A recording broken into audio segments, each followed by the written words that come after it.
couldn't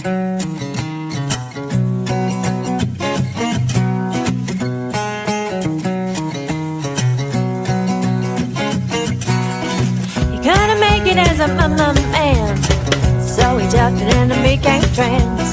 He set the records in the pool. He didn't care that he broke the rules. On the podium in first place, with a bulge as big as outer space, beating all the girls in their own game. Women's sports will never be the same. 1, 2, 3, sing along with me if you don't mind a little controversy.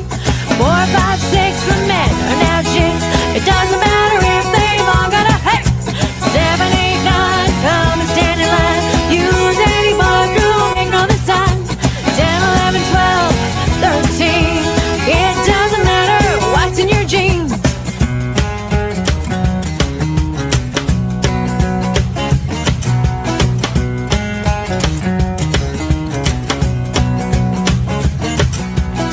He can't afford the surgery, so identifies as non-binary. His pronouns are them, they. God help me if you make a mistake. He reads books in his spare time, supports queers for Palestine, keeps the tampon just for the sake. Where he puts it is an unknown case. 1, 2, 3, sing along with me if you don't mind a little controversy. 4, 5, 6, the men are now chicks. It doesn't matter if they've all got a hey. 7, 8, 9, come and stand in line. Use any bathroom, ignore the sign. 10, 11, 12, 13. It doesn't matter what's in your jeans.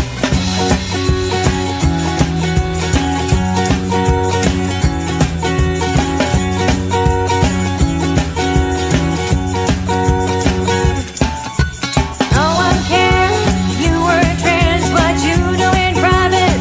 I'm scared you involve my kids. Now that's a sin. I'm not taking any more. My patience is thin. 1, 2, 3, sing along with me if you don't mind a little controversy. 4, 5, 6, the men are now chicks. It doesn't matter if they've all got a hey. 7, 8, 9, come stand in line. Use any bathroom, ignore the sign. 10, 11, 12, 13. It doesn't matter what's in your jeans. How you feeling right now? I'm feeling excellent. That was sweet, huh? Did you like that? Yeah! And I want to tell everyone else, I'm coming in this tournament. Every woman in this tournament better look out. That was the incredible and brave and talented Emily James trio with Watching Your Jeans. That's available on Cafe Lockdown Culture. Just go to Cafe Lockdown Culture, get it there. Maybe think of buying their album. First off, I'm going to bring in my co-host, the fabulous Dr. William Bay, who is, Hi, Michael. I think, Hi, one of the everyone. bravest men in the country. How are you going? Yeah, excellent. Thanks. I was just watching the stunningly brave men that compete in the women's sports. That was fabulous, wasn't it? Well, you know, they got it. just remarkable bravery. I'm so impressed. So, I'm trying to be serious here because we have an amazing guest on here today, and I think you two are going to get it hit on. And I do have his. I've had it all set up here, but we had a few things go wrong as usual. Sure. So I'm just trying to get his bio up because he's in the last few minutes he sent me a few things, and I don't usually read out intros, but this one is so accomplished that I think it warrants it. So just give me a sec. I don't know what happened to it. Yeah. Well, How have you been going? As I'm looking for this, how have you been going yourself? Yeah, good, thanks. The fight continues against the evil ones, that is the evil clowns of APHRA and the medical board in the Supreme Court of Queensland. I did an update on that recently. The pre-trial hearings have been substantially completed. Actually, I can announce on this show this evening, Michael, that I now have another date for the next hearing in this ongoing saga. And so my next hearing's in the Brisbane Supreme Court of Queensland on September 5th. where I'll be suing Right. APHRA and the Medical Board in Queensland for informed consent and the right to freedom of choice in Australia and for doctors to speak freely. Wow. Wow. And we will I win, love you, brother. yes. I love you, brother. Okay, so we are having on Bruce Ross Dooley, MDMS. Now, listen to this, and I'm going to get the medical stuff. Probably say it wrong, but I'll give it a go. Bruce has been practicing functional CAM integrative medicine since 1990. Prior to that, at the age of 28, and as an emergency medicine physician, he opened 2 minor emergency centers, one in Park City, Utah, and the other in Fort Lauderdale, Florida. Bruce then went on to open a total of 4 integrative centers in Florida, featuring EDTA Chelation therapy. I know I've said that wrong. Forgive me. During that period, he also founded 2 international companies, Marine Medical, which outfitted and trained yacht crews, and MercOut International for testing and treating of mercury poisoning. He traveled globally, training physicians on the importance of considering testing and treating mercury toxicity using the 30-day oral MercOut program he created. In the mid-90s, Bruce ran into his opposition from the Florida Board of Medicine over his advocating EDTA Chelation therapy for arterial disease. As a result of this battle and his being on the board of the American College for the Advancement of Medicine, ACAM, a 1,200-strong CAM physician organization, he learned about the 110-year-old Federation of State Medical Boards. Attending 2 FSMBS annual meetings undercover, like yourself, William, in 1998 and 1999, he then gave testimony in Washington, D.C. before the 2001 Clinton White House Commissions on CAM and revealed FSMB's massive control over the U.S. medical boards and their efforts to wipe out CAM and other natural therapies. Bruce received his BS at St. Joseph's University, Philadelphia, his MS in immunology at Villanova University, Pennsylvania, and an MD at Tufferson Jefferson Medical Center, Philadelphia. He has active medical licensure in Hawaii, Florida, and New Zealand. Presently lives in Golden Bay, New Zealand, with his wife Ina and daughter Kyra, and sees patients as a private consultant. And he came on the 24-hour marathon. He was only on briefly, and I thought, my God, we've got to get this man on. And so let's bring him in. That's a hell of an introduction, Doctor. Hey, hey guys, how are you? Welcome from New Zealand. What a life. So it's been a joyride, I tell you. And I'm anytime I can get the information out about the Federation, particularly you, Dr. Bay, you need to know that APHRA is taking directions directly from this 110-year-old dark secret organization that was formed in 1912 by pretty much we believe by the Rockefeller drug pharmaceutical industry to wipe out homeopathy and all the other natural medicines. So yeah, so they've gone international now. That's why in 1993 the British Commonwealth countries were invited. The medical boards of Australia, Canada, and New Zealand were invited to the San Francisco annual meeting, where they said, guys, maybe we should do an international one. So their address now for this international association is at the same address in Euless, Texas, and this where they hide out and do their dirty work.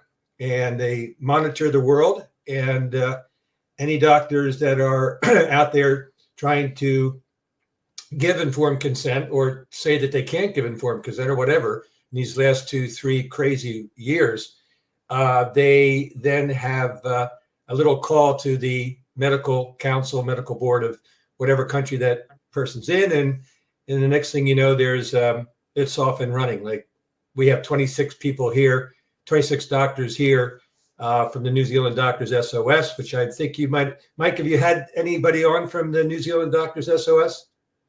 No, maybe. We have had lots of guests, so maybe. I have some of the things. I got the IAMRA officer's copy. You sent me a few things. I got them through. Some Yeah. didn't work, some did. No, So, that's okay. So New Zealand, just a little plug for the group that's battling here in New Zealand, because New Zealand is, and like Australia, because it is one of the original, it is the founding group of this APHRA, International Association of Medical Regulatory Agencies. Currently, this year, our CEO, Joan Simeon of the Medical Council here, became the chairperson for APHRA. And so she receives a very nice salary, by the way, in addition to what she gets. She's not a physician either. She started out in a, just working at, back then at, I think, clerical stuff. Anyway, she was appointed to the position of chairperson by Jacinda Ardern. You might have heard that name. And she and the president of the federation, Hank Chandri, who makes $1 million US a year, he's a DO, a doctor of osteopathy. They were 3 months ago photographed in Geneva with Tedros signing a contract, signing an agreement, which we have not been able to see. Tedros, of course, is head of the World Health Organization. So Bruce, yeah. So what you're saying is that this organization, APHRA, as I like to call it, the International Association of Medical Regulatory Authorities, and the FSMB, the Federation of State Medical Boards, they're two sides of the same coin. Absolutely. Yep, and they're working behind the scenes to influence and suppress basically alternative therapies or freedom of speech and therapies in medical boards around the world. Is that right? Totally, without a doubt. In fact, most of the medical boards, medical councils, and I went, as I said, I went undercover to two of them because it was really, nobody knows about this. Most of the doctors don't know about this. I didn't know about it back in mid-90s. We had this association, ACAM, American College of Advanced Medicine. I was on the board of directors. I was also president of the Florida Association. We had 130 alternative docs. And anyway, so it's a fascinating story about how the universe kind of gives you little signals. And I remember Terry Chappell, who was our president of the ACAM board, and we had $1 million in the bank, by the way. We were growing at 200 doctors a year of all ages. It was taking off like crazy. As I said, we were the biggest in the world. And anyway, so Terry Chappell says to me, mutters under his breath, that's damn federation.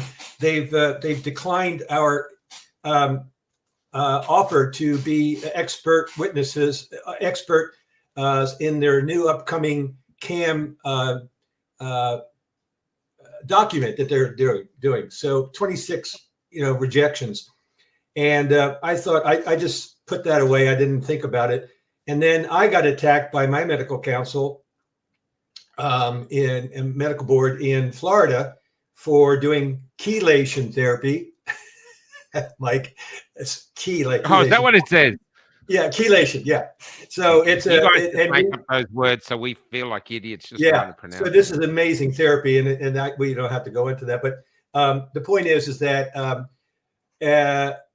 they, as I was leaving that board meeting where they slapped me with a disciplinary mark, which I didn't know at the time what that meant, I heard one of the doctors say to the other doctor, "Hey, are you going to be in Dallas at the Federation meeting?" And I went, Federation, a year apart. And I went, holy crap, what's going on here? So I got online, and it turned out that I was actually able to pay to go to it and get continuing medical education. So I said, okay. And off I went to Dallas, and we had another doctor there that helped me get in. And basically I watched this, first of all, a 5-star hotel, the most amazing food. I've been to a lot of medical conventions, but the incredible food, free books at the library. And then they were patting doctors on the back and saying, "Oh, you're so wonderful." And I'm like, holy mac. And then the last day after they wine you and dine you at the luncheon, I sent you a thing, Michael, about the luncheon. And then they get one delegate from each of the 50 states on the board. One delegate gets to go into a velvet roped room with their own little desk and a little voting button. And up on the screen, these big screens, they put policy that the Federation had done for the year since the last meeting. And they vote on the policy. And I'm sitting back there in the bleachers going, wait a minute, this is a private organization, non-governmental. They can't make law. Well, they do. So what happens is then each state gets the same thing with their name on it and they stamp it and it becomes, so that's why everybody was being attacked the same way, you see, inside the United States. And now, are there any links from the FSMB / the APHRA to the World Health Organization, Bruce? You by the way, you can't put any of this stuff up on the screen, can you, Mike? Because that's quite an interesting. I've got some that you've got, so I'll go through. Okay. Well, while he's talking about the World Health Organization, I think that the world. This one, I just don't know if you can see it. This is consideration for the state medical boards. Yeah. No. Okay. So I'll tell you. Let me tell you which email it was, if you don't mind. Sure. This is everybody out there. Didn't work. Okay, everybody, this is all ad lib here, so sorry.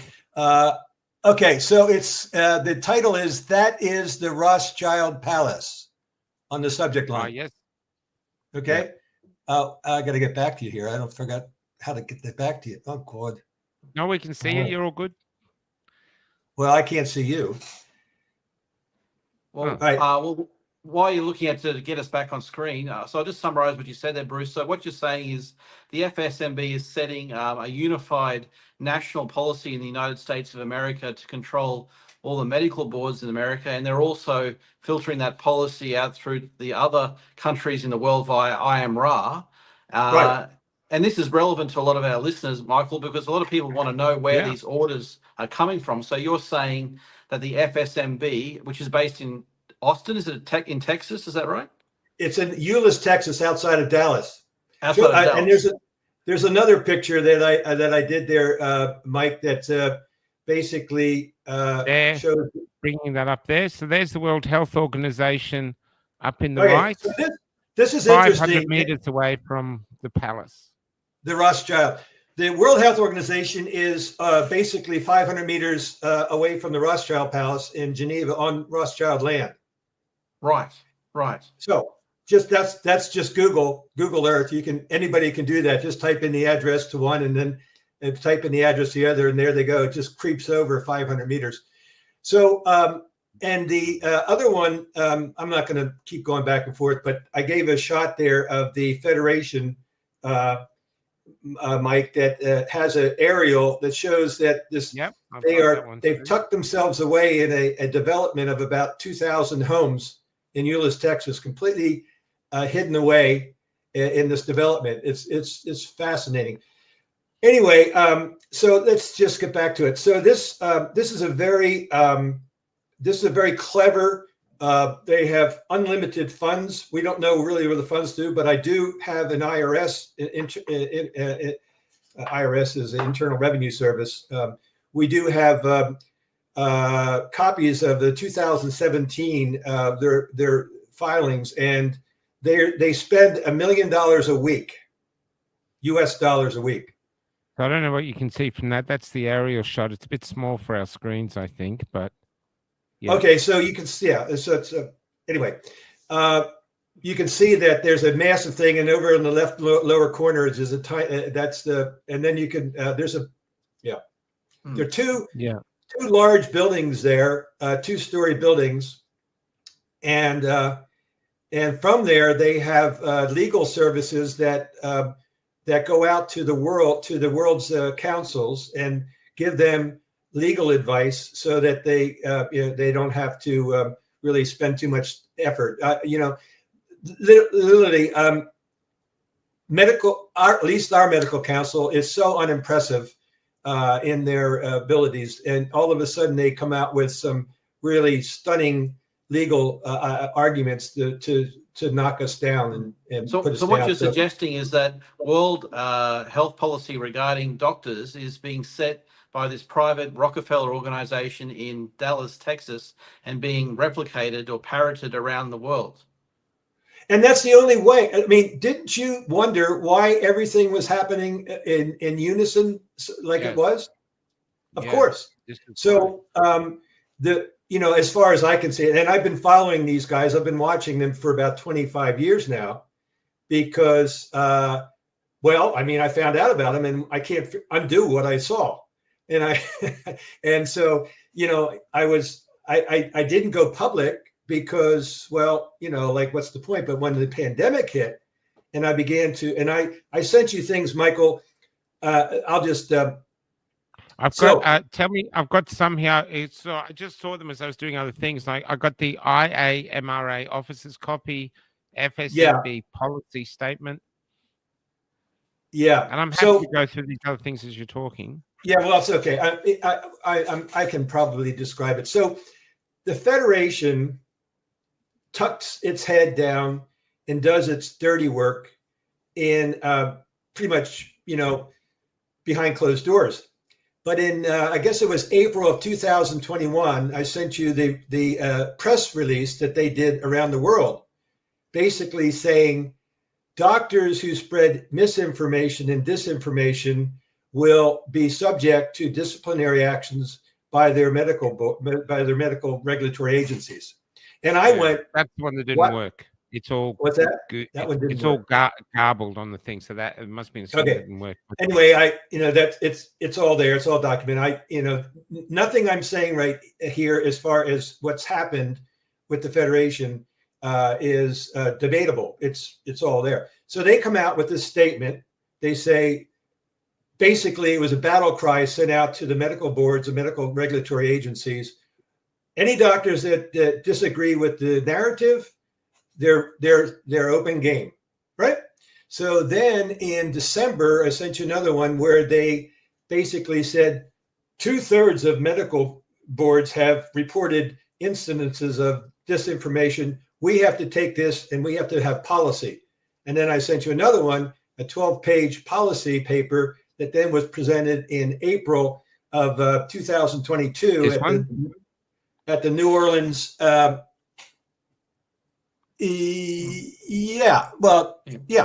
That's the policy paper. Anyway, so then the policy paper, like I told you before, back 25 years ago, that this is just the way they do it. I mean, they've been doing it for 110 years, right? So why would they change? The policy paper then is voted on and made into quote unquote law. And so in 2021, Bruce, in Australia, we had our medical regulatory authority, APHRA, issue a position statement, like a policy statement in March of 2021, stating that you could not criticize the government, you could not criticize the vaccine rollout, and that is why doctors like myself got suspended, lost their registration and their careers. And so what you're saying is that it's very coincidental that the same policy direction came from the FSMB/IMRA around the same time. It's not coincidental at all. They were told, go ahead. Now, and so just to interrupt. So when we hear that APHRA is not a government agency, that you're always saying, William, that's because they're a part of this organization and they're making laws. No. Let's be accurate. Let's be accurate, because we're being watched right now. I guarantee you. I guarantee. Yeah, no, I know that. Let's be accurate. The Federation is a member organization. The medical regulatory agencies pay an annual fee to be a member of this organization. So they're separate. Got it? Now, that's important. And it's the same with the state medical boards. The state medical boards are also, they pay, I think it's $10,000 a year to be a member. Well, let me tell you something. They got a lot of bang for that buck, I'll tell you.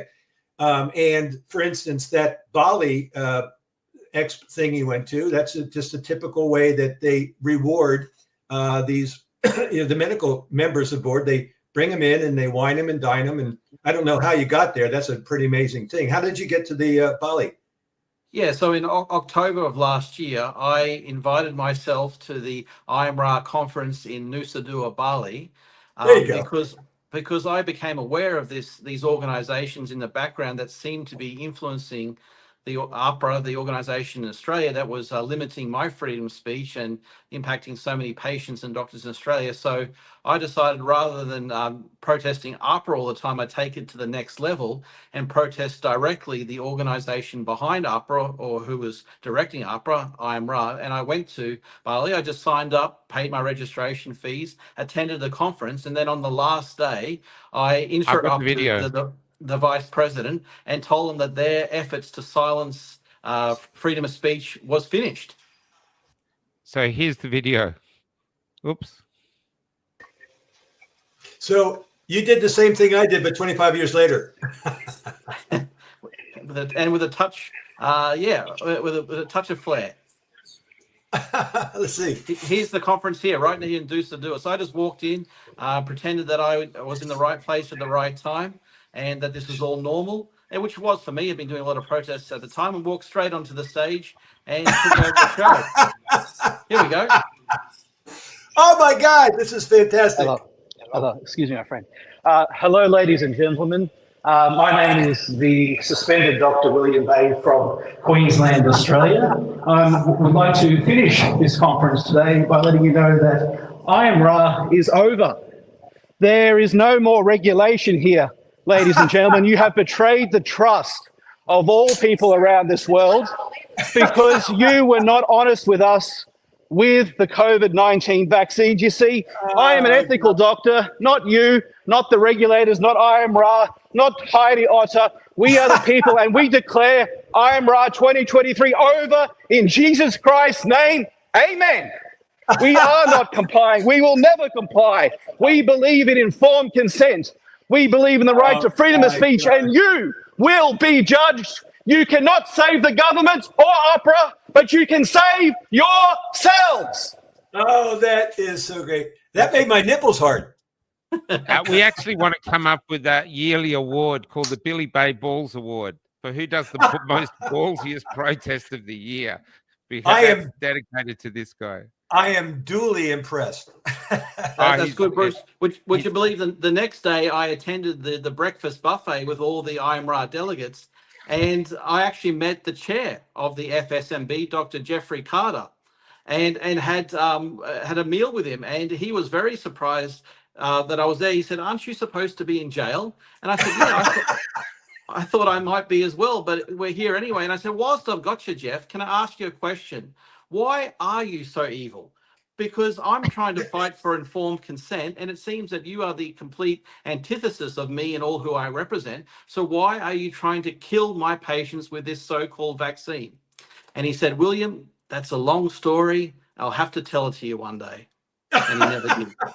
By the way, wow. Carter was also with Hank Chaudhry, the president, and Joan Simeon in Geneva with Tedros, the three of them. Right. Yep. Well, I understand that they've signed a memorandum of understanding, an MOU between, Tedros and Gates, World Health Organization, and APHRA. So now all orders coming from Gates get filtered through APHRA into smaller countries like Australia to APHRA, and we get told what to do, or the doctors and nurses get told what to do by Gates now, effectively. Is that right? Well, Gates is a puppet. Gates is a puppet. Yeah, the rabbit hole goes deeper. Yeah. No. You don't even pay. He's non-compass menace, that guy. The point is that the Gates Foundation accepts, and without revealing where the money's coming from. You see, right. So anyway, wow, good on you. That was amazing. I was going to go there, and that would have been fun to do it together, but I had too many things to do. So the point is that yeah, you've uncovered them, William. You've uncovered them by your own means. I guess you didn't listen to me with Liz Gunn back. Did you see my Liz Gunn interview back almost 2 years ago now? That's when I came out. Right. It's got 500,000 views now. But the point is that we sat and did a fireside chat, and I just basically said, this is the way it is. And interestingly enough, I was being attacked at the time by my medical counsel for helping patients with ivermectin. And I got a letter. After that video came out, I got a quick letter from them saying, hey, we have concerns about this video you did. And I said, yeah, well, I'll come on in and I'll talk about those concerns. And, to the board, because then I said, all the medical board members now have to watch the video from Liz Gunn. But they said, no, we're going to just give that to your professional conduct committee meeting, which is coming up. I said, good, at least somebody's going to. They didn't talk about it at all. Don't. So I'm sure what happened was that they jumped the gun, didn't get permission from the Federation to do that. And we're told, hey, don't talk about it. They don't want to talk about it because you are pulling back. You know who was the most? Did you ever watch The Wizard of Oz? Yeah. Everybody, all your audience maybe has seen The Wizard of Oz. Okay, here's the question. Who is the most important character in The Wizard of Oz, without which character it wouldn't have gone very far? The man behind the curtain. You're getting close. Mm. Toto pulled back the screen. Right. While everybody was trembling with the big, fierce, I am the Oz, Toto goes like, what the hell's over there? And he pulls back the screen and reveals. That's so clever. It's called the Toto effect. I coined that. So Wow. Don't be afraid. Don't sit there and quiver. Find out who the hell is doing this. Who's behind Can I this? ask you a question straight up just Yeah. about ivermectin? Because this broke today. Michael Yeadon has come out now and said that ivermectin is basically destroying fertility around the world. Yeah, that's the biggest. That's the newest. That's the newest AI probably generated thing. Listen. Oh, you reckon it's AI generated? Because that's the thing. It's so hard to know what's real anymore. Oh yeah, you know, guys, we are in really, really difficult territory now with AI. Let me tell you. I mean, I got a meme today that says this guy's he's behind bars and he says, an AI, got me for murder. I was. So the point is that. So anyway, I tend to get tangential, and it just reel me back because the point is that we have the root of the Federation. Got it? Is when allopathic medicine was created by Rockefeller and his cohorts there, and they had to get rid of the competition. You see, the competition was homeopathy, Samuel Hahnemann, and natural medicine. They had, I believe it was 2,000 training institutions in the United States back at the turn of the century that Carnegie, friend of Rockefeller, commissioned Abraham Flexner, to go and check out these other ones. And he wiped out all but 150 schools out of 2,000. He wiped them out because they black magic, but really because they were doing homeopathy and they were doing natural stuff, and they wanted to get their patented medicine out there. And so there was more than that. Is it also a case that the patented medication doesn't actually get people better? It just keeps them here, where homeopathy was actually curing people? Well, that's it. Yeah. Exactly. And the point is that if you, I'm going to tell all the readers there, all your watchers, one of the most impressive interviews I just watched came out last week with Tucker Carlson with Dr. Means, Means, and her husband. Check it out. They unravel the whole thing about how, and I've lectured in front of thousands of people, and I say to crowd, I say, look, if I had a magic wand here, I pick up a pen. I said, if this is a magic wand and I could wave it over this crowd and you would never be anything but totally healthy and totally energy right until you're 100 years old, and then you just pass away peacefully with everybody around you, they would kill me, because disease is the thing that pays. Wellness doesn't pay. I had 1 hour of nutrition in 4 years. Most doctors still are getting 1 hour in medical school, and that's it. I had to retrain myself. I had completely retrain. I had to go and sit at the Can I just feet of- interject there? Sorry, Doc. William, Yep. tell them when you were doing your training, how much education in vaccines did you do?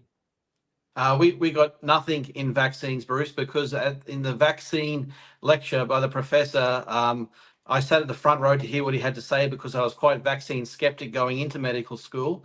And the professor stood up and said that we do not need to talk about vaccines whatsoever today, because everybody already knows that they're the greatest things since sliced bread. So let's just move on. And I was so disappointed and frustrated and lost my faith in vaccines from that moment on, really. And Dr. Bay, tell them, when in your medical training did they get you to line up and pledge the Hippocratic Oath? Yeah, I never was afforded the opportunity to take the oath. I'm not aware of any of my contemporary colleagues taking the oath. I think the Hippocratic Oath has been erased from Australian medical schools anyway. And so I think that's one way they broke down the morals and the will of the Australian health practitioners when this COVID crisis came, because so many of my colleagues had not taken an oath to defend their patients or the truth or medical ethics. They just buckled under the pressure of the financial coercion that APHRA put on us by telling us to toe the line. Yeah, well, good on you. But and the thing is that back to what I was saying is that doctors, medical doctors, allopathic doctors are not, and osteopathic. That's a whole other story. How they pulled the osteopathic profession in the United States in to make them be able to write drugs. But the point is that, as I said, disease pays, wellness doesn't pay, and so you don't want. We're being trained to be basically drug pushers, to push the product of the pharmaceutical. In the Liz Gunn interview, I talk about my first week in medical school after getting in, out of 72 applicants, one made it. So, it was like you're in a really exclusive club here. And I went to the second oldest medical school in the United States. And so we're at Doc Watson's in Philadelphia, right across the street, and we're having a drink. We're three of us, three new freshmen. And we had just been given these nice black leather bags that had Eli Lilly, a drug company, on it. And we had stethoscope with Eli Lilly and a reflex hammer with Eli Lilly. And anyway, so we're in there at Doc Watson's, right? And congratulating each other for finally getting to medical school. And this spiffy young guy comes up, he's like, "Hey, I'm Joe. I'm from Eli Lilly. How'd you like those bags, doctor?" I said, "Oh, yeah, they were cool. And how'd you, yeah, really good. Thank you very much." He said, "Look," he says, "I like you guys. And there's a 5-star French restaurant down there, Le Bec Fin." "Well, yeah, we know the Le Bec Fin. Yeah. Well, I've got an expense account. That's the three of us. Let's all go to dinner. You can get anything you want. Wine on the thing, my treat." And I just went, "Oh, wait a minute. There it is. That's the prostitution. That's the dance right there." And I didn't go. So the point is, what was the effect of that when you didn't go? Were they No, I just said, no, I'm not interested. But the point is that it's kind of like watching the 9/11 towers fall. There's a certain percent of people, particularly Building 7. There's a particular sense of, there's like 10% of population, and I'm one of them, that looked at that and said, "That's not right." Mm-hmm. Even the mainstream media at the time said that would look like a controlled demolition. Yeah. I said it fell down 20 minutes before it actually fell down. That's right. BBC. So I think what we're talking about here, it's called corruption. And I think it's also called capture. the medical councils have been captured. The ones that are members of APHRA and, of course, the Federation of State Medical Boards. And, Liz Gunn, you know Liz, don't you, Michael? Hey, yeah. Well, good mate. Yeah. So I didn't know Liz. She just invited me to this thing, so I didn't know who Liz Gunn was. And we're talking, and we're 5 minutes into this talk, right? And she stops and she looks at the camera and she says, "Dr. Dooley, tell the audience that you don't have any suicidal intent." I'm like, "No, I'm the happiest guy in the world, is it?" And she turned to the camera and said, "And I don't have any suicidal intent." And that night at dinner, I said, "Liz, you've done a lot of interviews. Have you ever asked anybody whether they want to commit suicide?" She goes, "No, but I knew where we were going with what you were talking about." So, I'm just like, I'm pretty happy too. How about you, William? I'm pretty good. I will take down APHRA before I take down myself. Yeah. At this point in time, guys, we are so close to losing what I love. My dad was a physician. What I love about medicine, we're so close to losing it to basically this, 15-minute algorithm that, basically ends up with the drug, or a lot of times. And these GPs. What do you love about medicine? What? Just go back, just to know some more color. What do you love about medicine? What did your father love about medicine? And by watching him, what made you want to follow him? Well, well, first of all, let me just say that I'm 72. So, when I was 8, we're talking about the 60s, right? 52. No, we're talking, beginning of 60s. And my dad and all of his friends were pretty much doctors, and in Pennsylvania, and they were captains of their ship. There was no insurance. There was no medical. There was no private insurance. That was it. They were the captains of their ship. I mean, if they'd be turning into graves right now, seeing what these guys are trying to coerce us to do, avoid informed consent, etc. Anyway, so to answer your question, the beauty of if you will, merging with a patient in a trust situation where they will tell you, if you ask them, if you take the time to ask them. I spend an hour with my patients, if you ask them, like, seriously, is your marriage happy?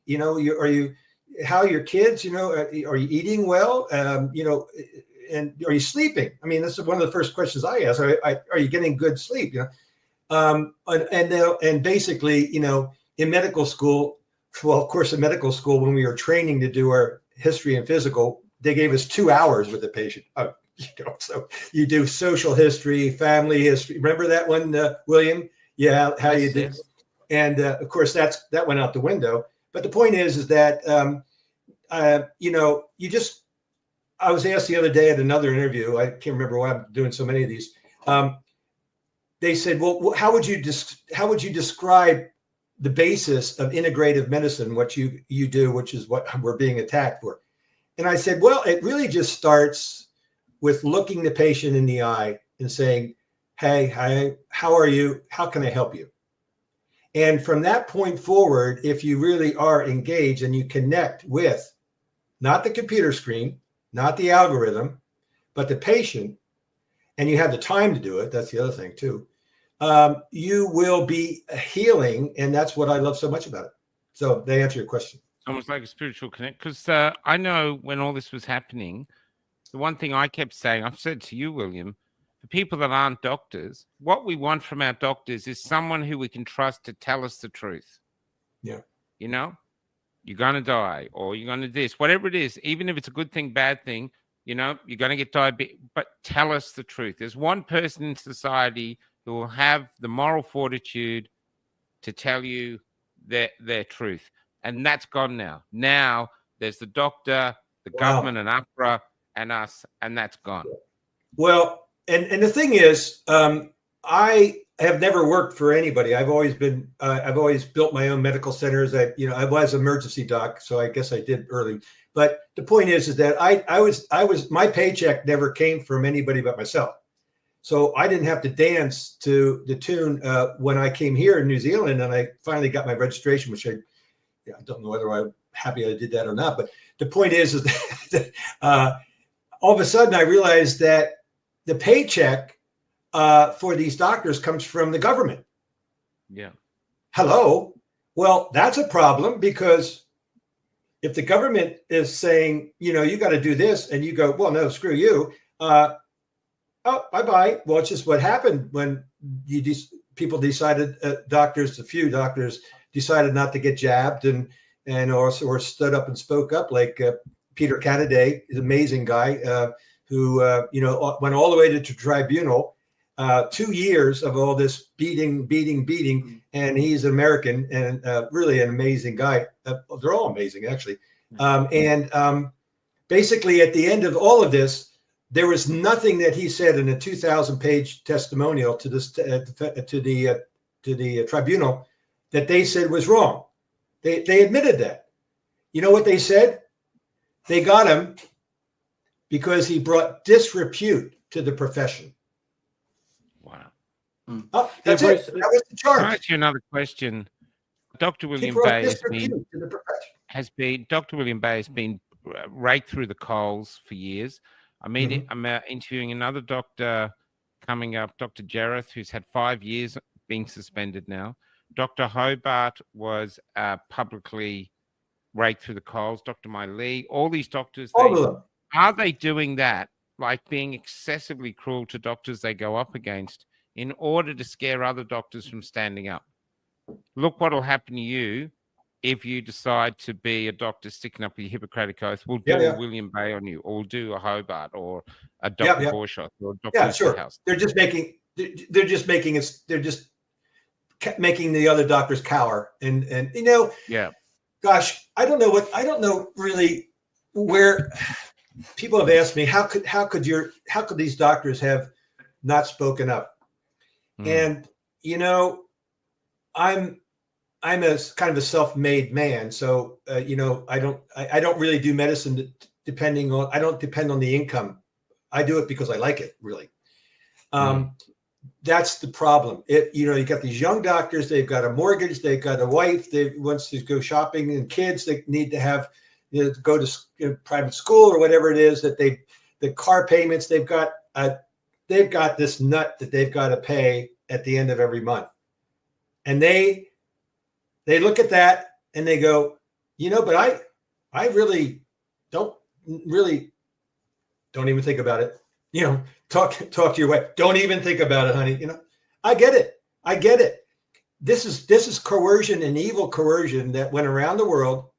Well, not only just the doctors. I mean, you know, it just went everywhere. We don't need to even go down that rabbit hole because it's, you know, we're still in the middle of it.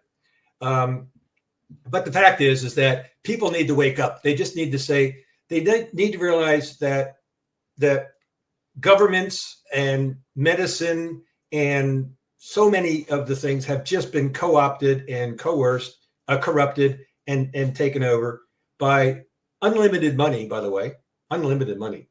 And that's really the whole thing about this, is that when you have the media controlled like it is, then it's, you know, Thomas Jefferson, you remember Jefferson, he was in my medical school, actually. Jefferson was an amazing guy if you read his life history. He was one of the Constitution, Declaration of Independence signers.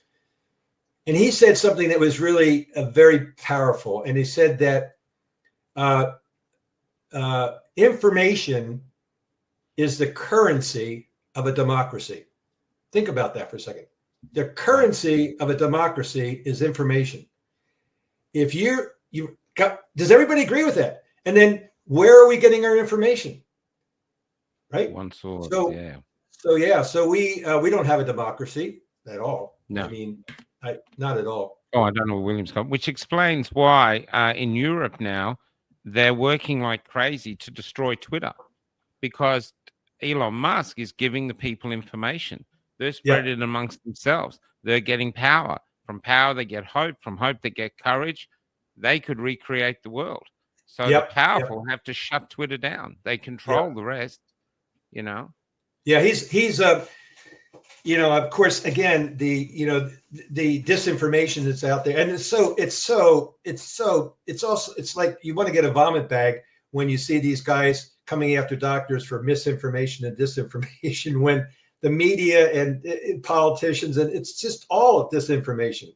And, we're out here trying to tell the truth and being told we're misinformation. We're talking about this, and I honestly got to tell you that I feel that we're at this apex, this quiver point that guys like Elon Musk, this guy spent, what was it, $50 billion, something close to $50 billion out of his pocket to buy Twitter and make it open. I mean, that's a pretty unbelievable thing to do. He should be the hero of the world, but he's, of course, he's my hero. I really admire him. I had Easter dinner in Palm Beach with Donald Trump when he had been in 2016, when he because I had my clinic in Palm Beach, and I got to tell you that it was in Palm Beach near Mar-a-Lago at his country club, and he sat down with me and he said, "It's really interesting. He's a really interesting guy. He's just charismatic. He connects with you." And I had patients that worked at Mar-a-Lago, his big home there, who worked out. And when they did lunch on the beach outside, he would come down and bring sandwiches to them personally, and say, "How you doing?" So anyway, he's talking to me and he says, "Well, what is this complementary alternative medicine?" He's drinking his Coca-Cola.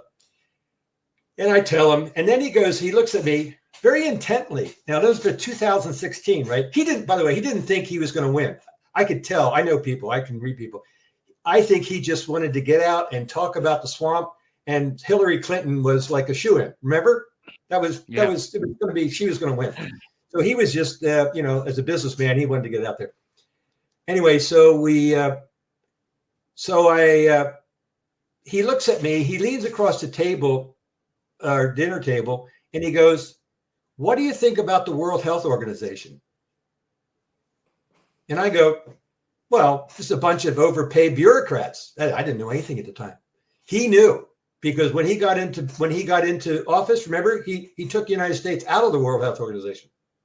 And one of the first things that whoever's behind Biden did when Biden got in was to reinstate membership in the World Health. So the membership of countries in World Health Organization very much is similar to the medical board's membership in the Federation. They're just as similar as can be, you see? And so the member countries go to, and then they told what to do by the World Health Organization, and they do it. And the medical board councils and boards, they go to the Bali meetings and they go to all their annual meetings in the States, and they're told, this is what a good doctor is. This is what a bad doctor is. And I was actually, they were recording these sessions that I went to in Dallas and then in Georgia, in Georgia. So anyway, they were recording it, and they were on stage. One of the guys was on stage who worked at the, it was one of the head guys there. And he looks at the group and he says, "Have any of you docs out there been able to get these chelation therapy docs?" Which is what I was doing, of course. And he goes, there was silence. He goes, "Yeah," he says, we were able to get our guy because he was distributing this black salve, and there was a big ha ha ha. And I thought, holy shit. So I got the tape and I went to the top class action law firm suite in the world. They have 4,000 lawyers in Miami. They had a branch in Miami. And I played this tape and I said, "This is mafia. This is racketeering. This is Sherman antitrust." And the guy goes, "Yeah, I think you're right." I said, "Well, let's go. Let's get them. I can get all these doctors together that have been beaten up by their medical boards." And he goes, He says, "We got to find out how if we're going to get paid for this." And that was the end of it. So I came that close to, saying, right, this is not right. And that was back in 2000 and 2000. I testified at as you meant in the beginning, at the White House Commission, where for a year they had the most amazing people they brought together talking about complementary alternative medicine, diet, nutrition, prevention, longevity, all these things that were, and the end report from a year, and they traveled the country too. I testified in Washington, D.C., but at the end of the year, they published a paper on their findings. This is the White House Commission on Complementary Alternative Medicine. It is unbelievable what they're saying in there. They basically said, if the United States government would switch over to this natural, all these, we brought them in from acupuncture, physicians, everything. If they would switch over to this, the health of the United States would skyrocket. Do you know what? I can't find that online. I can't find anything about the White House Commission online. It's been erased. A year's worth of work, 19 members on the board, on the count, on whatever they call it, the commission. It's gone. So that's where we are, guys. That's the first time I've ever said that in public, by the way. That's the first time that's gone out. But so we've got here. Yeah. Just backing up for you've been here. We're processing this.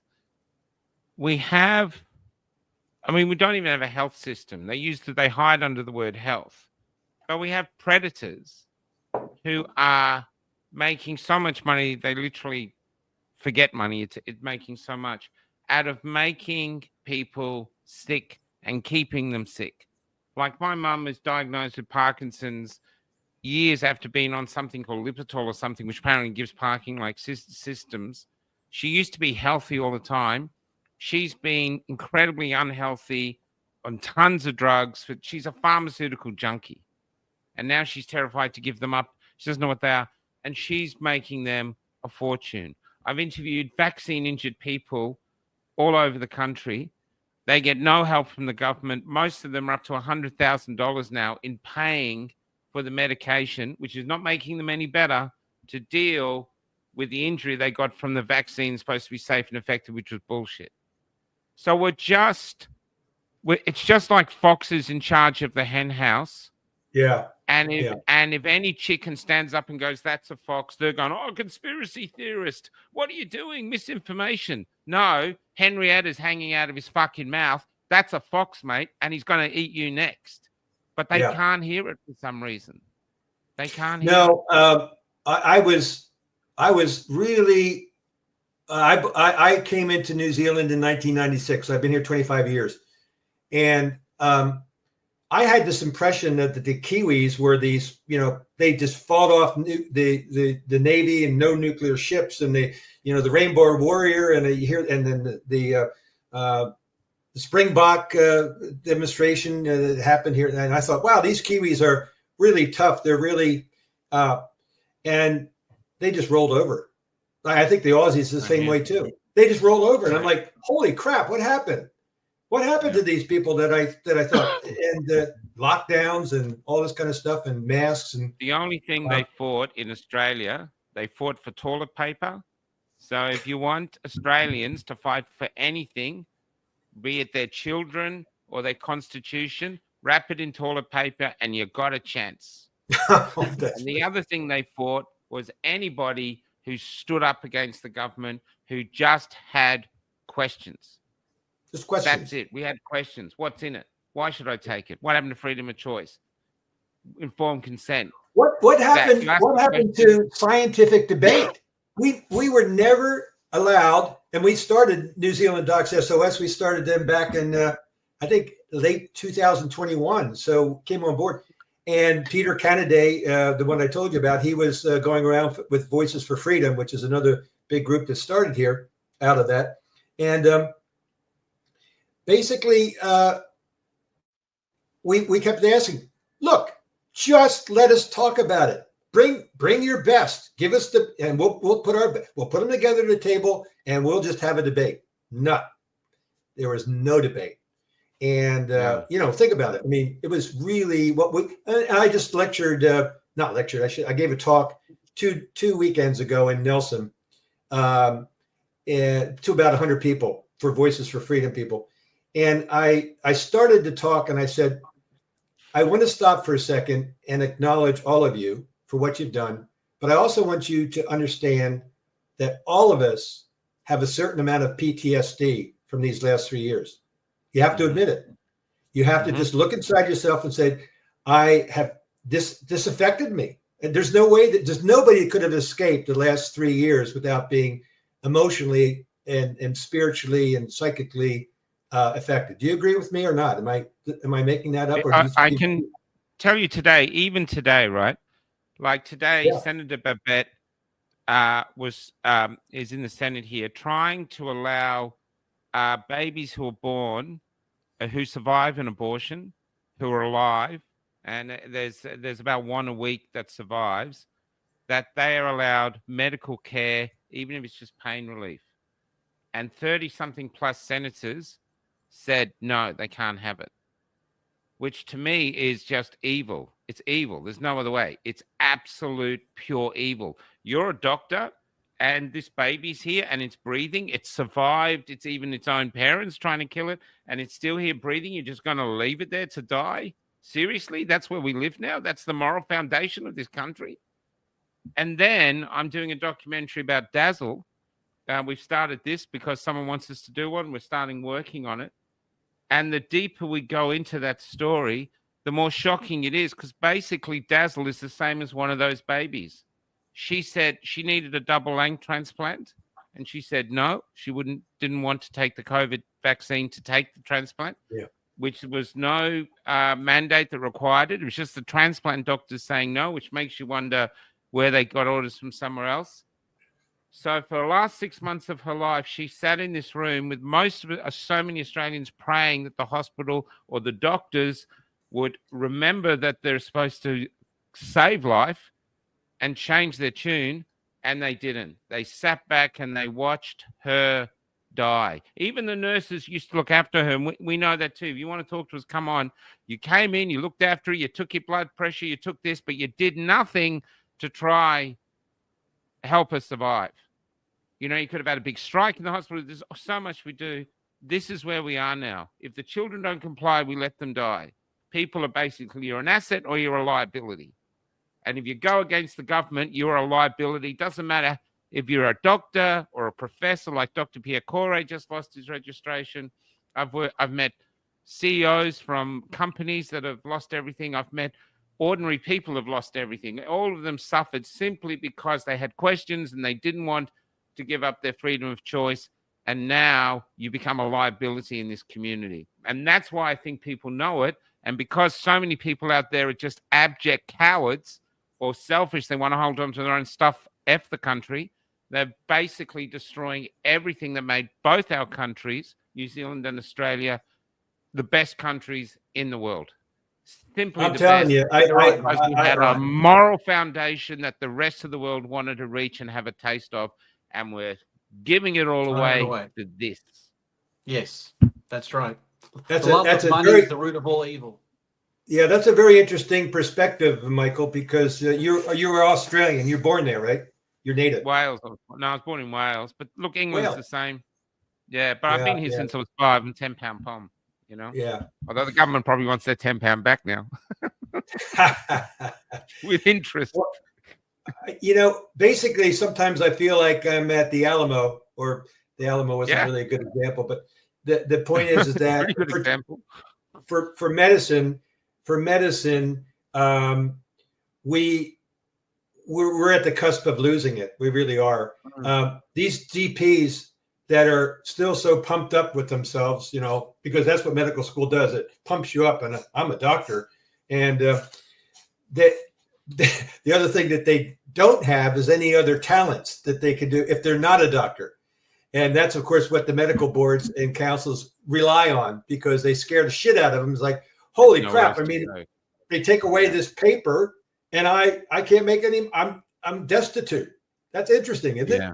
Well, anyway. We have Barbara O'Neill, we've been doing some work with her, and she basically alternative therapies. That she's a voice for alternative therapies around the world. She's like a rock star.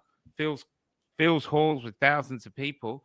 In Australia, they've banned her under the threat of jail if she lectures in Australia. She's Australian, and if she lectures about alternative therapies here, from castor oil to whatever, they'll throw this 72-year-old, I think she's 70 plus, sorry, I've got the wrong Barbara, they'll throw her in jail. One of the world's most popular alternative therapies things. She's not allowed to practice in this country, and she got the ban because she said to a woman who said, if I can't breast milk, is there another milk I can give my baby rather than formula? And she suggested goat milk. Now, around the world, lots of people feed their kids goat milk, from Afghanistan, Pakistan, Greece, everywhere. And they banned her for that, saying that is deadly to babies, and that's it. So that's how she is. This is where we live now, and people can't see it because they can't see past their mortgage. They can't see the prison bars. They want to have a mortgage. They can't see the prison bars. No. And anyway, back to where I like the way we're weaving this tour de force conversation here. But the point is that these puffed up, self-important, it's done on purpose, and they don't realize how close they are to being replaced by AI, like that. That's right. Yeah. Like that. The AI algorithm, bam, and all they need to do now is connect the law to say that AI can write a prescription to the pharmacy. It's done. Bye-bye, GPs. We don't need you anymore. You're just a nuisance anyway. Can we just start something here? So as I was saying, I was traveling the country during the lockdowns. We interviewing people in every town. And I just want to play the video that got, and APHRA has actually transcribed this video. Isn't that correct, William? Yes, they have. Yeah. And so this is William introducing himself to me, and this was live across Australia. This is when APHRA covered all their iPhones with coffee. Here we go. Tambourine Mountain. And we have here, who do we have here, sir? Dr. William Bay, freedom fighter, Christian, and man ready to go all the way. It breaks my heart that we have doctors having to do this in this day and age. Where we are is incredible. True, but I think it's our responsibility. We are the profession that has been trusted for the health of our patients, and we have broken that trust, in my opinion, by not standing up for our patients, not standing up in the right way, Michael. And so I'm here today to restore the faith in the medical profession by exposing the truth about this situation to you and your listeners today. Okay. Well, let's get going. Make sure this is going. Whoa. Okay, give me a moment. This is huge. Yep. Let's begin. Okay, so my name is Dr. William Bay. I am the leader of the Queensland People's Protest, QPP.life, and we've been protesting today at Mount Tamborine as part of our State Undemocracy Tour to spread freedom in Queensland, because we are sick of the mandates. We are tired of the state of emergency. It has been 865 days of a state of emergency, 2 years, 4 months and 14 days of tyranny in this state, and we are not backing down. We will not give in, and we will persist until we win, because we value our human rights, Michael. I totally concur, but I absolutely admire your bravery. Do you want to continue? I do. It may be brave, but it's just the right thing to do. I saw your broadcast recently with Marie. Hi, Marie. I met her at one of the People's Revolutions rallies recently. They too have been protesting strongly for freedom in Queensland. And it touched me the tragedy that so many of people you've interviewed have been hurt by the vaccines, have been impacted not just by the vaccines, but by the mandates and all the restrictions that have been placed onto them. And my heart bleeds for them, Michael. My heart bleeds for you that have been worked for 90 days traveling around this country, listening to people and listening to the truth. And I saw you say on that day, what can we do? Well, I'm here to tell you, don't give up. None of us are giving up today, and I don't want you giving up, because I'm here to provide hope for you. I'm here to provide hope for the Queensland people by saying this to you. This is my registration. This is my card. Dr. William Bay, MED, APHRA number 00096, whatever one it is. It looks a little bit out of date because it is. They've gone digital these days, like everything else. You can keep that, Michael, because after what I'm about to say now, that will be the end for me. Because today is probably going to be the last day that I can use the word doctor in front of my name, because APHRA, screw you. I don't care what you do to me. I don't care what you do to my family. I have God in my heart, and he will protect me, because I'm here to tell the people of Australia now on your show that the vaccine is killing them. The vaccine is killing you. It is harming you, and as a doctor, as the power invested in me as a general practitioner, registrar, in the state of Queensland, and as a freedom fighter and a man of God, I am telling you, Queensland people in Australia, that the vaccine is harming you. Wow. Wow. So, doctors, join with me around Australia. I am standing today. I don't care if they take my registration. I don't care if they take my money. Stand with me now. Stand with Michael, my friend, and all these good people here today, and stand up for what oath you took, which is to care for your patients, to care for the people around you, and never give in, and we will win. Yeah. Wow. Wow. Well said. That's amazing. Wow. That's amazing. Holy crap. Wow. Gosh. Well, I'm honored to be here with you. I'm going to post that on my Twitter William. and everything else. If you want to go find it on Twitter, for it goes from there. I was actually the most useless interviewer then. I think he thought I was going to ask him lots of questions, and all I was doing was trying not to cry and just look at him with my mouth. His bravery. Even now, I'm tearing up thinking. You know what flashed before? You know what flashed before my eyes when I was watching that, because I obviously had not seen it before.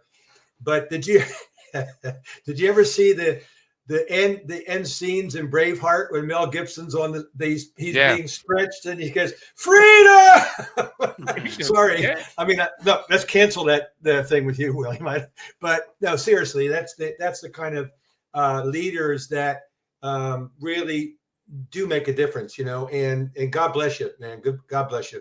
Well, to everybody's credit, since that day, Michael and others have persisted and have continued the fight for freedom despite all the immense sacrifices and costs to everybody's finances and personal relationships.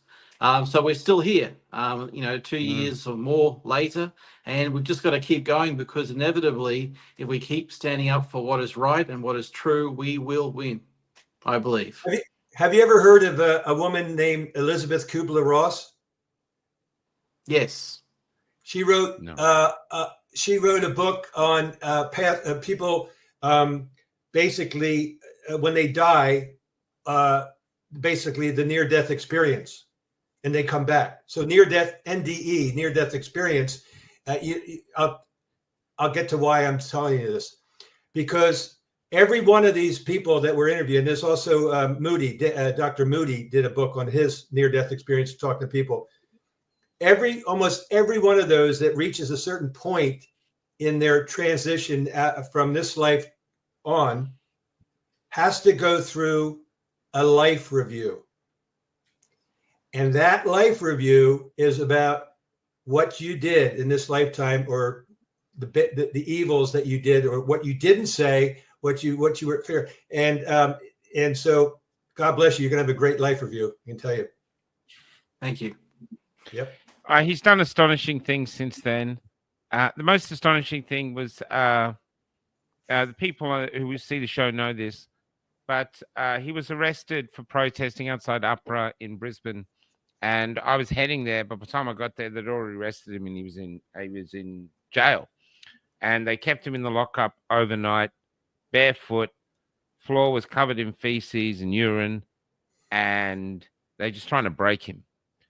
And we had a small group of his followers, and me were there in the morning, and we're in court, and we're sitting there and waiting for him to come in. And this old copper comes up, or whoever, the court people, and says, "Oh, you might as well go. He's gone." And we like, "He's gone." "Yeah, he signed the bail conditions and left." And we were like, "William signed the bail conditions?" "No, we don't think so." And we went and sat back down.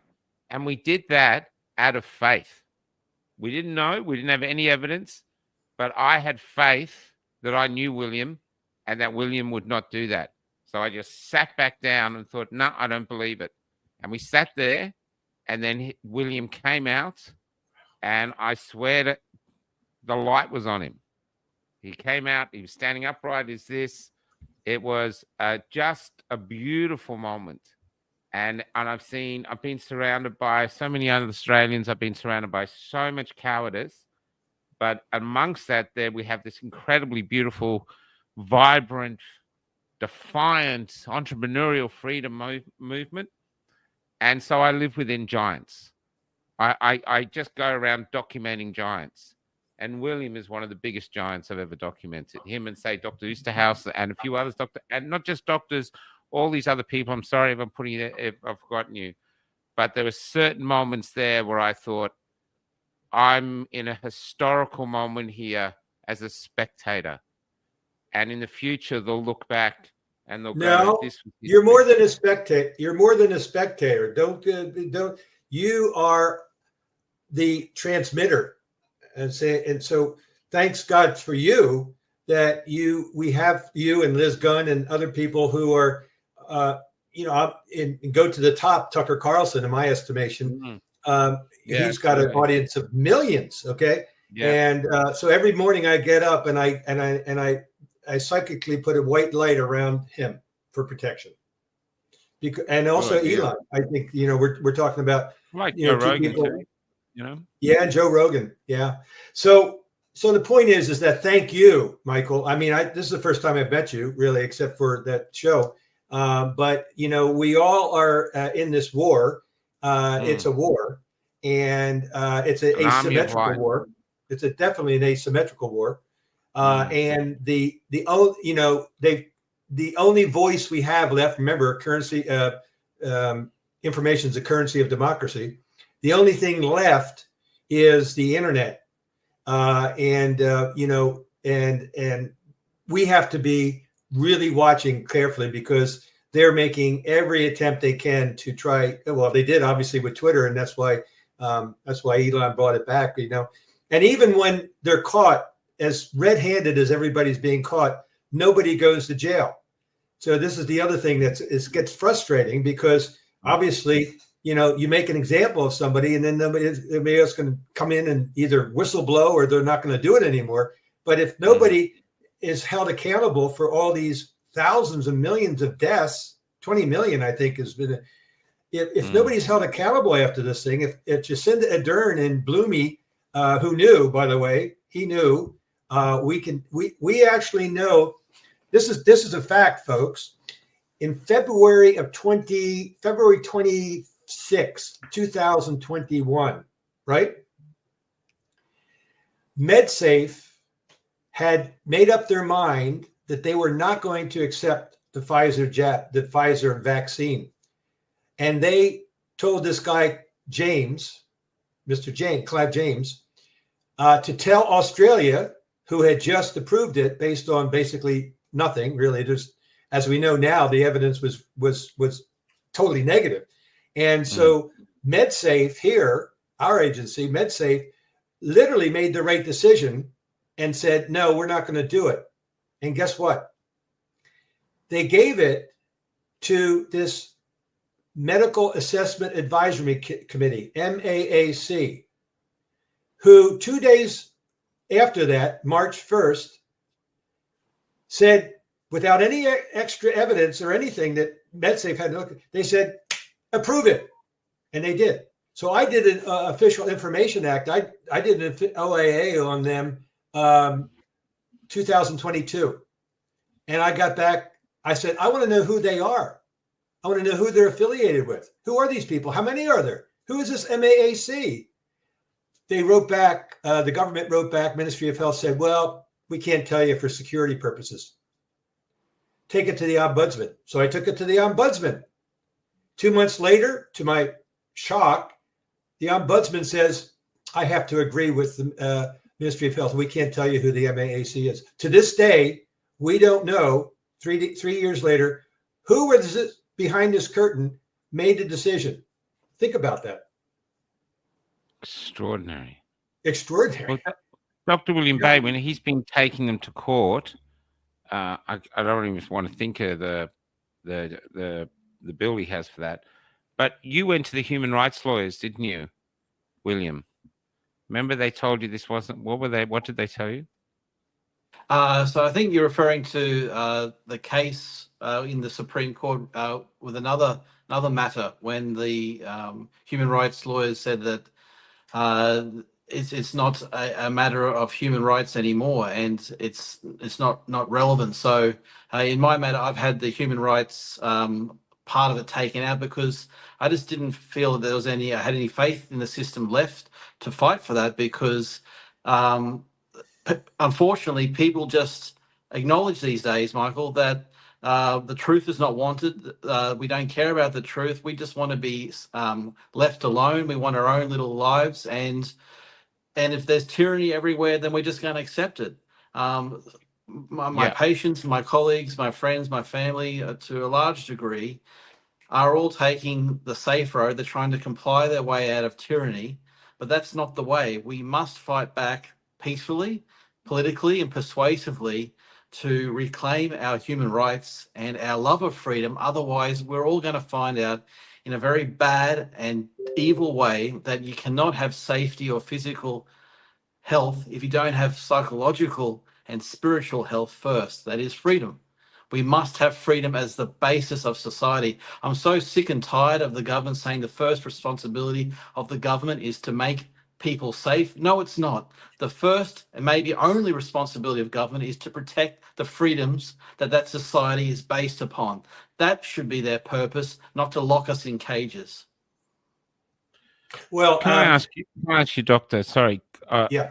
Just because you said you read, just because you read people, from what we're seeing here, like I'm staying in Melbourne at the moment. I live in a bus. I see Melbourne as communist, and what I mean by, and actually communist in the point of Stalin when he had the terror. Now, when he had the terror, he'd basically get one evening and say, okay, kill 1,000 people and put 1,000 people in a gulag. Well, now that 1,000 people is the people who are dying from vaccine injuries, who are just dropping dead. We hear it all the time. My father just dropped dead. This person, they're the ones that have been executed. The ones who have been vaccine injured and forgotten about, no one cares about them, long COVID, all this, they're the gulags, in that. And then around them, when I was watching the documentaries on Stalin, the thing that really haunted me was saying, even though that was going on, when you went to Moscow, everyone was getting blissfully happy as though nothing was going wrong. And that's what I see in Australia. People just going around their days publicly, there's nothing wrong, and yet everything is wrong. And they won't talk about anything that matters. If they recognize me, usually they shy away. Our bus is covered in all sorts of freedom paraphernalia. I see grown men look at it like this. Like, oh my God, I got infected by freedom. That's how I see it. And it hasn't been declared yet by the government, but the people are already bringing it in themselves through cowardice and trying to comply their way to the promised land. Are you seeing that too, or am I just too far down the rabbit hole? All I see is communism. Well, that's really interesting you say that, because my beautiful Russian wife, Ina, and our 14-year-old daughter are in our apartment in Moscow right now. And so Ina was born in 1970 in Stalin, Russia. Was it Stalin by then? No, it was Khrushchev. But guess what? The Russian people actually have fondness for Stalin. So and so everything, you have to look through everything through prisms and this incredible disinformation, history rewriting. When you're married to a Russian who is incredibly smart, and really knows Russian history, and you then begin to realize that the Bolshevik Revolution was from Wall Street. It was Trotsky was put up in Rockefeller's penthouse in New York before he went in and stirred up the Bolshevik Revolution, and shot the Nicholas II and his wife, and they bayoneted their kids, all their children in a basement. That started the Bolshevik Revolution. And then they went on to kill hundreds of thousands of doctors and people who were against them, if you will. Literally putting people in people don't know this, but I mean, this is, I can tell you, this is like, they were herding people in villages into the basement, throwing petrol in there and lighting it on fire. They took out hundreds of thousands of people in Russia for the Bolshevik Revolution. So beware, and beware of what you think, because that was Wall Street. Now, if you read The Creature from Jekyll Isle, Edward Griffith, who I've been in communication with, the most amazing book, I've given out 100 copies, The Creature from Jekyll Isle, the true story of the Federal Reserve, all documented that World War I was started by the bankers, by Rothschild. Well, okay, so long story short, the United States was pulled into World War I because of sinking of the Lusitania, which was all done on purpose to get the United States to come into the war, World War II, and to also loan England something like $500 million or something, whoever. And all of that money went to repay Rothschild debt. Rothschild was in a debt. So World War I. World War II, again, a banker's war. Yeah. Well, I mean, it's beyond Pearl Harbor, but the point is where did Hitler get all the money from to build his army? It made Germany was broke. You guys have an amazing magazine there called New Dawn or Nexus. I think I get both of them. They come out of Australia. And there's a two-part series, and I think it's Nexus, maybe it's New Dawn, doesn't matter, of two guys that researched the rise of Hitler in Germany. And it was backed by Wall Street.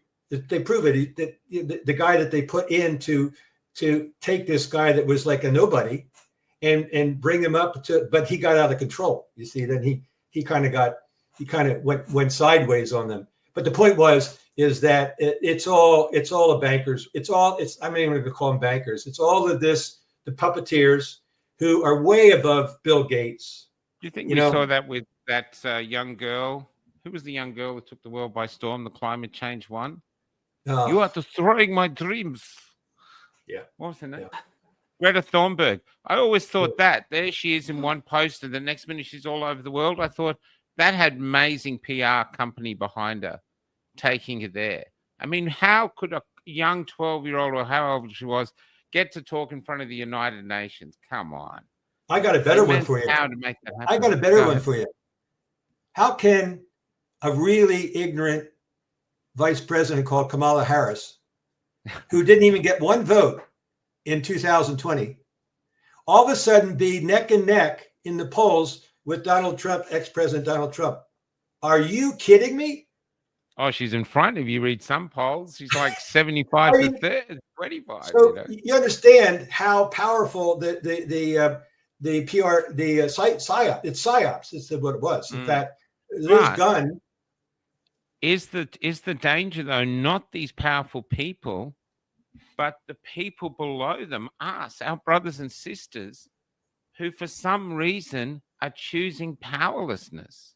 I mean, if say we're having this conversation now, but there's other men out there who could be looking at this conversation, whether they're my age, whether they're William's age, whether they're younger, and what they're being offered by society is shame, sort of slavery, and basically just virtue signaling their way to the grave with their last realization before they leave this planet, knowing that they have, through their inaction, through their own cowardice, even if they have houses and stuff to offer their children, all they're really offering their children and grandchildren, other children they won't meet, is slavery. They have contributed to enslaving future generations through not having the courage to do what needs to be done now, because we are the most important generation of humans that have ever existed, because they're about to bring in AI and all this other stuff and make us completely redundant. Why would a species do that? Why would you put up with that? Why would you say, no, AI can serve me, mate. I'm a human. This is a human planet. It can serve me, but instead we just sit back and as they basically plan our extinction around us and try to convince us it's a good deal. This is what we're seeing. Well, I think it's a great lifetime to be around. Actually, it's like a I thrill do too. ride. I mean, I'm feisty. You're alive. You're fighting. But that's a Yeah. question that I don't understand. Well, is it a lack of philosophy? Is it a lack of deep thinking? Is it Well, that you're just going too fast?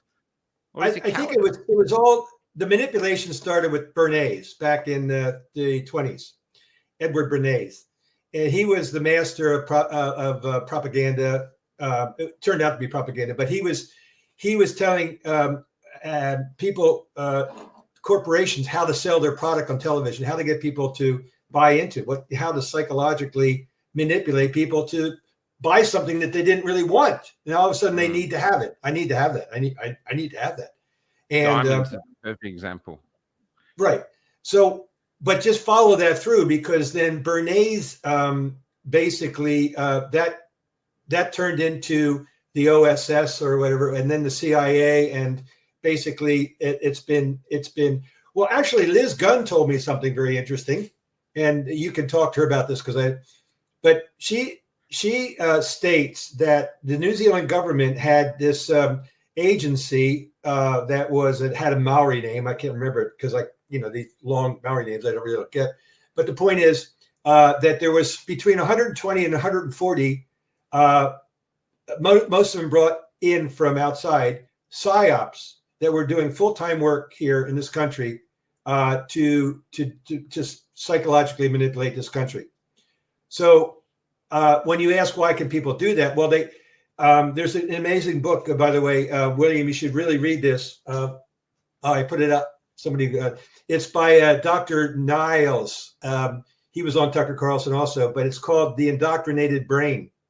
And it's kind of scary because he talks about the nanolipoparticle and the spike protein entering into the hippocampus and basically taking out your autobiographical memory. So system one is processed. System one is the reptilian response that we all have, fight or flight, and that's processed through the limbic system and this hippocampus to system two, he calls it, which is where you have logical, creative thinking, and you have relationships, and you have, you look people in the eye and all this kind of stuff. Well, that's been knocked out, according to him. And he gives really good proof to this, and basically what they've left is this hole, system two hole, that they can just drop fear into all the time. Which is what they're doing: bird flu, monkeypox. Yeah, and so I tell people, first thing I tell people, you want to stop your anxiety and your sleeplessness and all this kind of stuff. Throw the television out the window. Just don't even turn it. We haven't watched television for 19 years. It's just they call it programming for a reason. Yeah, no, we never watch it. The only time we watch is if you go to a pub and it's on a wall and you're only watching it for a few minutes and it's like going, whoa, thank God I don't have one anymore, which is ironic because most of us grew up with little black and white screens and all this. Now we have the biggest screens we've ever seen, which match 1984 Winston's screen on his wall. We're literally the same size now, except he had it to dominate him and we've got it the other way. But no, so many people in the freedom. How about you, William? You watch TV much? You big TV buff? I was very fortunate to have read a good book by Noel Whittaker in high school about how young people should spend their lives wisely. And the one piece of advice he gave was to not watch TV. So I stopped watching TV at the turn of the 21st century. And so I actually credit that reason, that I never watched TV, as the reason when I learned about WTC7, the World Trade Towers, the Bilderberg Group, Bohemian Grove, and all the vaccines, all this type of stuff. It came to me quite easily because I wasn't indoctrinated by that damn TV. And that I truly think that was my best decision I ever made in my life, was to not watch TV. That's well Yeah, said. Well said. I I watched. so many people come up to us and say, "Why haven't I seen this on TV?" They say that a lot. Oh, really? Why haven't I seen this on TV? I wonder. Hey, so I want to Exactly. tell you, this is a segue. I'd love this be able to just kind of go everywhere. So this is a fact, because first of all, and I'm going to tell this is, the most important vitamin that you can take, it's not even a vitamin, is vitamin D.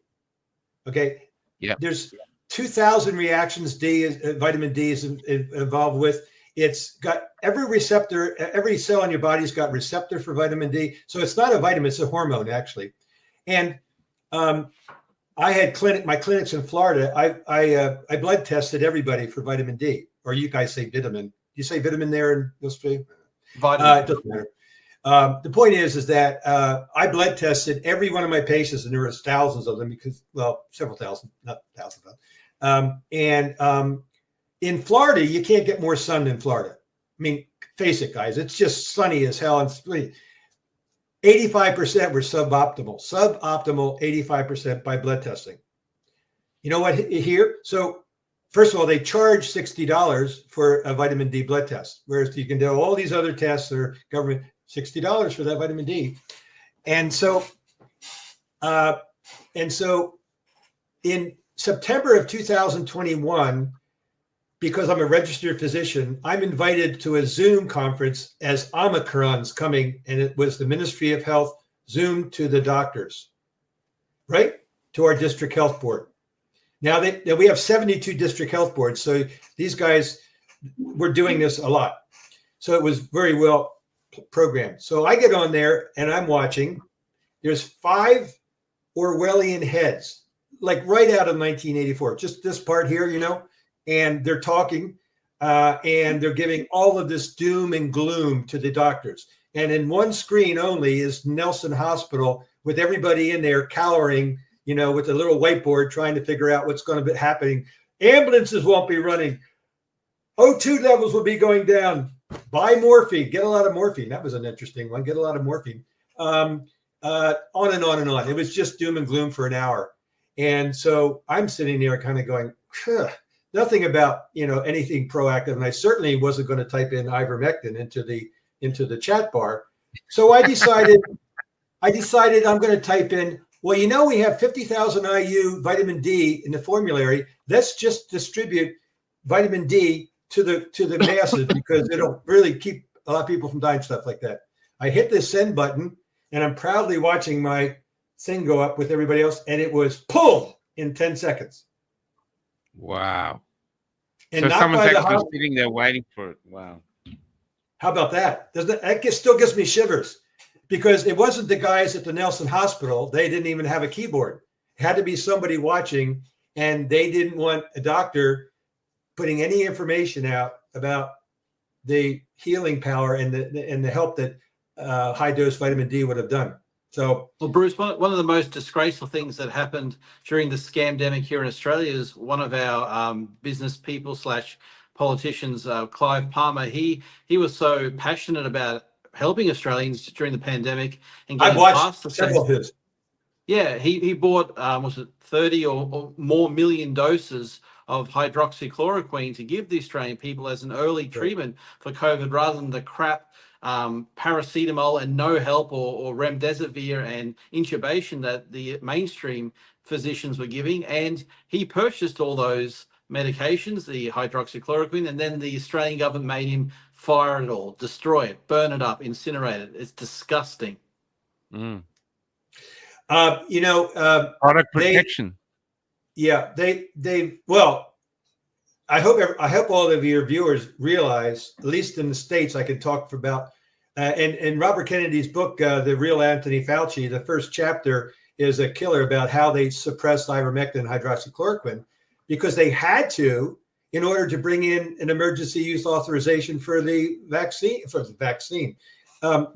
If ivermectin was actually shown and allowed to be used in any other scenario, then they wouldn't have been able to bring in the shot. So Yeah, that's right. and Yeah, they the truth was Didn't that have an alternative therapy. they've Yeah. seized millions of doses at the border here, ongoing, of cheap. it's such a And scandal. oh, it's unbelievable. And so what I did, here I am, Golden Bay is at the northeast corner of the top South Island. We have a huge mountain between us and the rest of the world. It takes an hour to get over it. I just did it today, coming back from seeing patients over there. It's a wonderful, incredible. You can drive, turns and everything. It's great.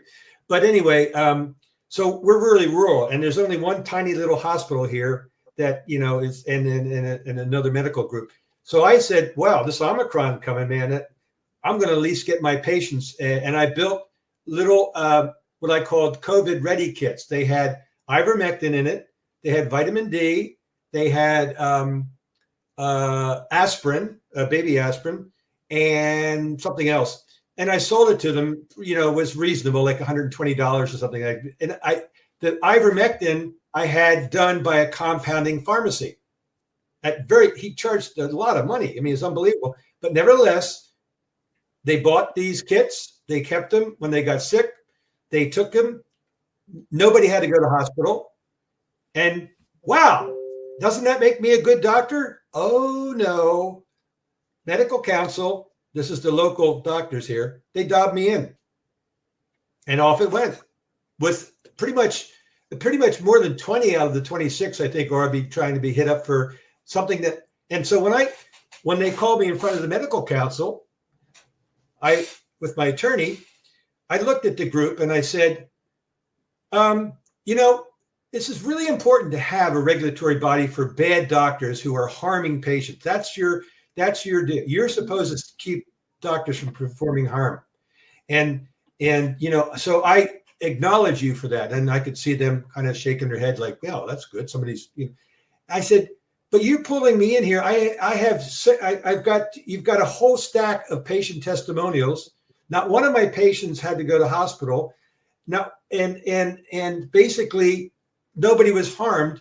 And so I gave a little pause. I said, and I'm allowed to prescribe off-label ivermectin. I'm allowed to. Doctors, 60% of all medications are prescribed off-label, meaning that it's not for what they were here in this country. New Zealand, we use it for scabies. We have it on thing for scabies. But guys, you keep forgetting we're allowed to do that by law, by our licensure. We're allowed to do that. And so I said to them, why am I here if I'm allowed to do that? Why am I here? Do you know what? Crickets around the table. Not one word. Wow. And yet they sent me on. Yeah. So what's happened to you, Bruce? So they had no answer. No answer. And they still sent you down. Yep. No answer. Which reinforces your point that they're just puppets controlled from this other state, from America. Well, I mean, I don't know if it reinforces that. Basically, what it is an extrajudicial kangaroo court that has power over the livelihoods of the drug pushers for the pharmaceutical industry. And they happen to be members of the Federation of State Medical Boards, or APHRA. Well, you put it all together. And so, doctor, I'm sorry, but, you now have to move on to the Professional Conduct Committee, so here's, do we have more time here? Yeah, you go, brother. You're on fire. Oh, this is great. So then I get to this Professional Conduct Committee. And that's in a little room now, instead of the big room at the Medical Council in Wellington. And there's 2 doctors and a layperson. The layperson is this 30-year detective, ex-detective, he's like, so I have my attorney here and then the council's attorney. So off it goes. And they had nothing basically except, in our local little paper here that maybe 1,000 people read, the detective, he was handed the job. The complaint was, so he says, it was a letter I wrote to the person who was in charge of the district health board announcements of Omicron cases, right? This is back in 2021. And so the letter to her named Charlotte, I said, "Dear Charlotte, my patients and I would love to know what a case is. Is it 1, a positive PCR without symptoms? 2, positive PCR with symptoms? 3, a vaccinated person? Or 4, an unvaccinated person?" Simple question. So the editor of our little Golden Bay Weekly, which is, he gets full page ads from the government, so he doesn't do much. So he sends it, and she replies. So here's the woman that was putting out, I'm sure it happened in Australia too, 10 cases here, 12 cases here when Omicron was coming. Mm. Her response to that letter, I thought, was pretty shocking. It was, "I don't know, essentially. You have to ask the Ministry of Health what a case is." Here's the woman putting out cases, and she's telling in our little paper here. So this is part of one of my charges that he's now going to handle. He says, "This is true. This is true." Sorry, I'm just a bit of an actor in me. So he goes, and he's only about a meter away from me. He goes, "Now, Dr. Dooley, this letter," he read it just like I did. I said, "Yeah." I said, "I thought that was a pretty amazing response there, Phil, don't you?" And he looks at me and he goes, "No." He says, "What was your intention with that letter?" I said, "Well, my intention was like it says. I wanted to find out what a case was." And he gets a second time. He goes, "No, what was your intention?" And I kind of looked around the table, and I said, I think I just told you." And then he said a third time, he said, "I want to know what your intention was." And I looked at my wonderful Lisa attorney. I said, "Lisa, does that sound like he's trying to bully me?" And she goes, "Yes." I looked at him. I said, "Don't you try to bully me, buddy." And he goes, so this is the crap that goes on. I want everybody to be on the inside and what's going on in here, because this is unbelievable. And so yeah, it's been fun. So Bruce, what is your status now? You're a practicing doctor in New Zealand. You've escaped sanction from the Medical Council in New Zealand? Yeah, I still have my registration. Yeah. How did you achieve that? Yeah. How did you achieve the ability to escape the tyranny? Yeah. Well, I called him out. And I'll tell you what, after this interview, who knows where it's going to go? But the point is that the Federation of State Medical Boards, which is really what I want to bring this conversation around to, the Federation of State Medical Boards, with its puppet association called APHRA, who you just went to their lovely little Bali escapade. They're like an octopus around medicine, and the only thing that really works for them is to keep the doctors doing what the doctors were supposed to do, and the doctors didn't ever know that, which was to be a representative for the disease care industry. And sales rep. So call me up on the carpet, and I'll debate that with anybody that thinks that I'm trying to impugn the great medicine. Bullshit. It's just bullshit. And bullshit has to be called when people are dying left and right. This I told you about going to see that interview with, and you both need to watch that amazing Stanford doctor who in her 6th year of she just finished residency, she tells in the story, and she said, "I'm looking around and I don't know anything about prevention. People are getting sick. I'm just supposed to do drugs." She went through her ear, nose, and throat residency, got all the way to the end. And she said, "I walked into the top guy in charge. I laid my scalpel on the desk, and I said, I quit." And she left medicine. Wow. Now that's one hell of a brave person. And she's now written a book with her brother, who's a Harvard MBA, about how basically the whole multinational food industry of crap food has created the weakest bodies ever known in the population, and the kids are sick all the time. And so she basically says, look, my job is to save these children from, basically eating themselves to death through this junk food. I mean, the other day I was in our little BP here in Golden Bay, and I was just talking to the wonderful woman that runs it. And she went back to get a bill or something. And so I had a chance to look around, and there's this Coca-Cola refrigerator with you've seen them with the clear doors and stuff in there, right? So I'm just like, I'm just looking at it. And I go down to the bottom, and there's these big Coca-Cola bottles, like a liter and a half, probably liter and a half. And the sign on it says 2 for $9. 2 of these bottles of pure sugar. Yeah. Horrible, terrible, that now they're making so cheap that kids, I mean, for $9, you sometimes can't even buy a beer. I guess the beers are not even $9 anymore. So here you can get 3 liters of sugar water that'll just pulverize your immune system.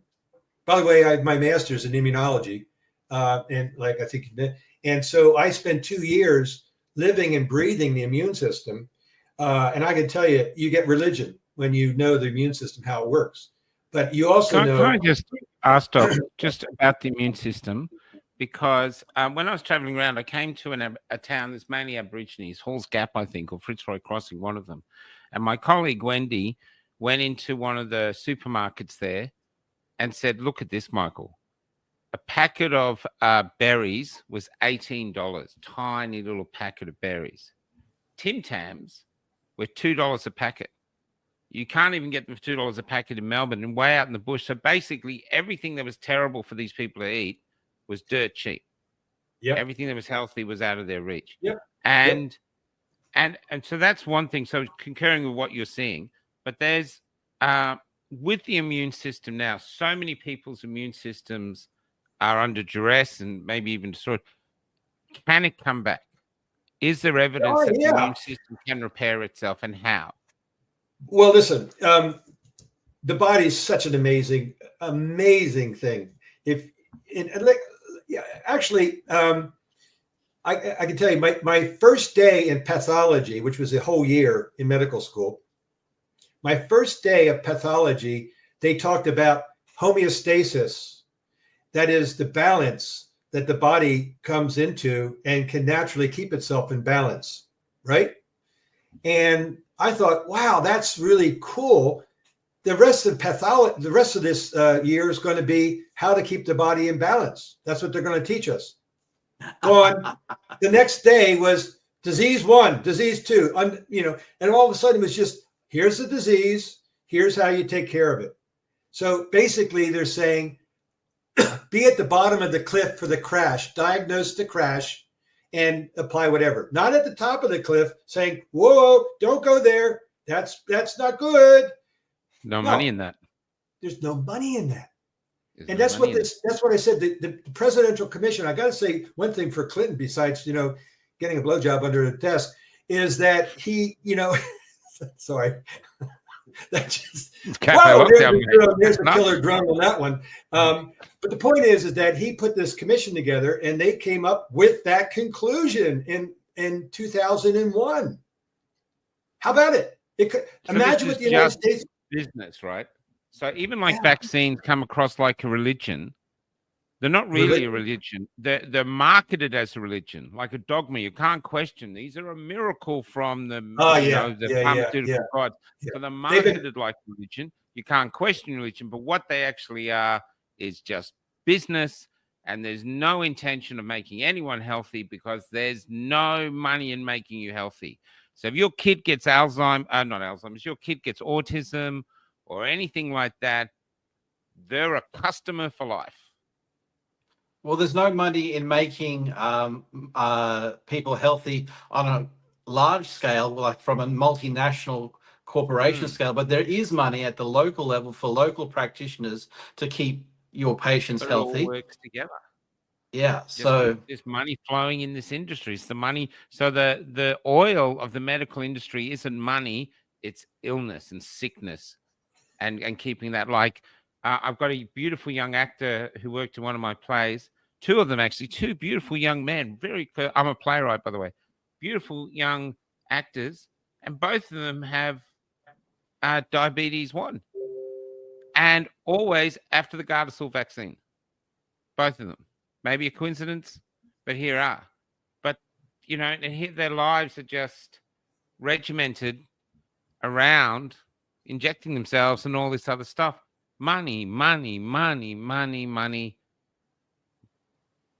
that's why I think one of the ways that we can fight back and as a solution to all this tyranny, Michael, I think is Bitcoin. I know that seems a little bit unrelated to medicine and freedom, but I really think that taking the power back from the Federal Reserve, from that creature from Jekyll Island, and using a currency that is decentralized, it's not controlled by any organization or person, is the way that we can restore the power imbalance in this world.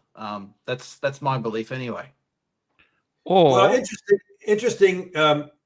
Vladimir Putin and I were born on the same day, same year, so we're both Libra dragons, and for some reason I am now associated with the Russian, and so I've paid attention.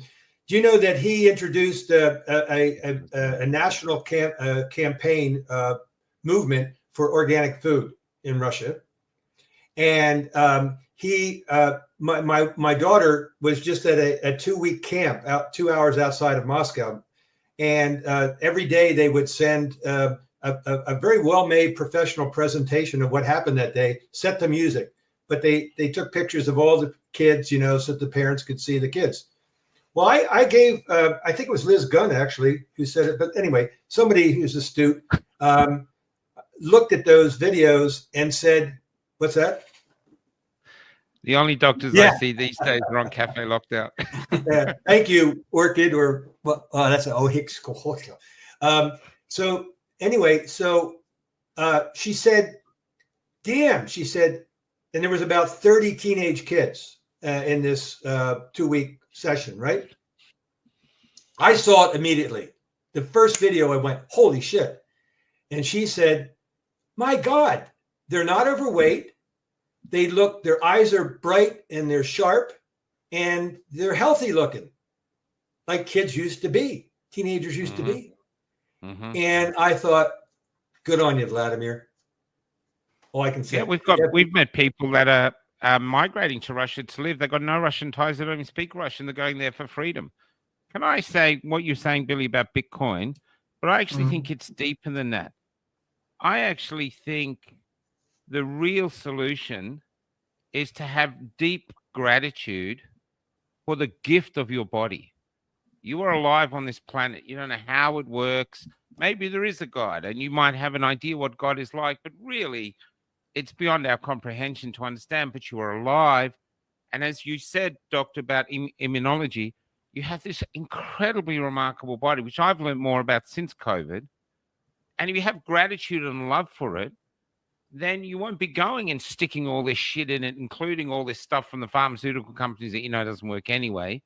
But you actually take the responsibility of looking after your body, treating it like the great gift from the universe that it is, and that not handing that responsibility over to a psychopathic money laundering corporation. Just actually give a shit about yourself. You've got some great people making comments on here. Oh, yeah. We've got a great community. We're a community. We're not really a show. We're a community. Yeah. Well, even Dr. Daniel Nino is on here. He probably wants to come on and go nuts, but he owes me a couple of crayons, so he's going to have to be better than that before he can come on. But yeah, we do. This is why we do it live. Also, they can't censor us.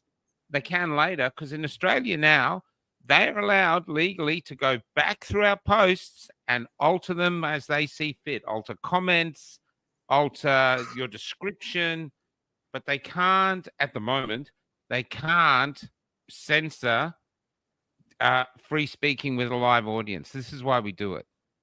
You know, Wow. this is why we do it. This is Wow. the town hall square. That's how Australia. One of our the deputy of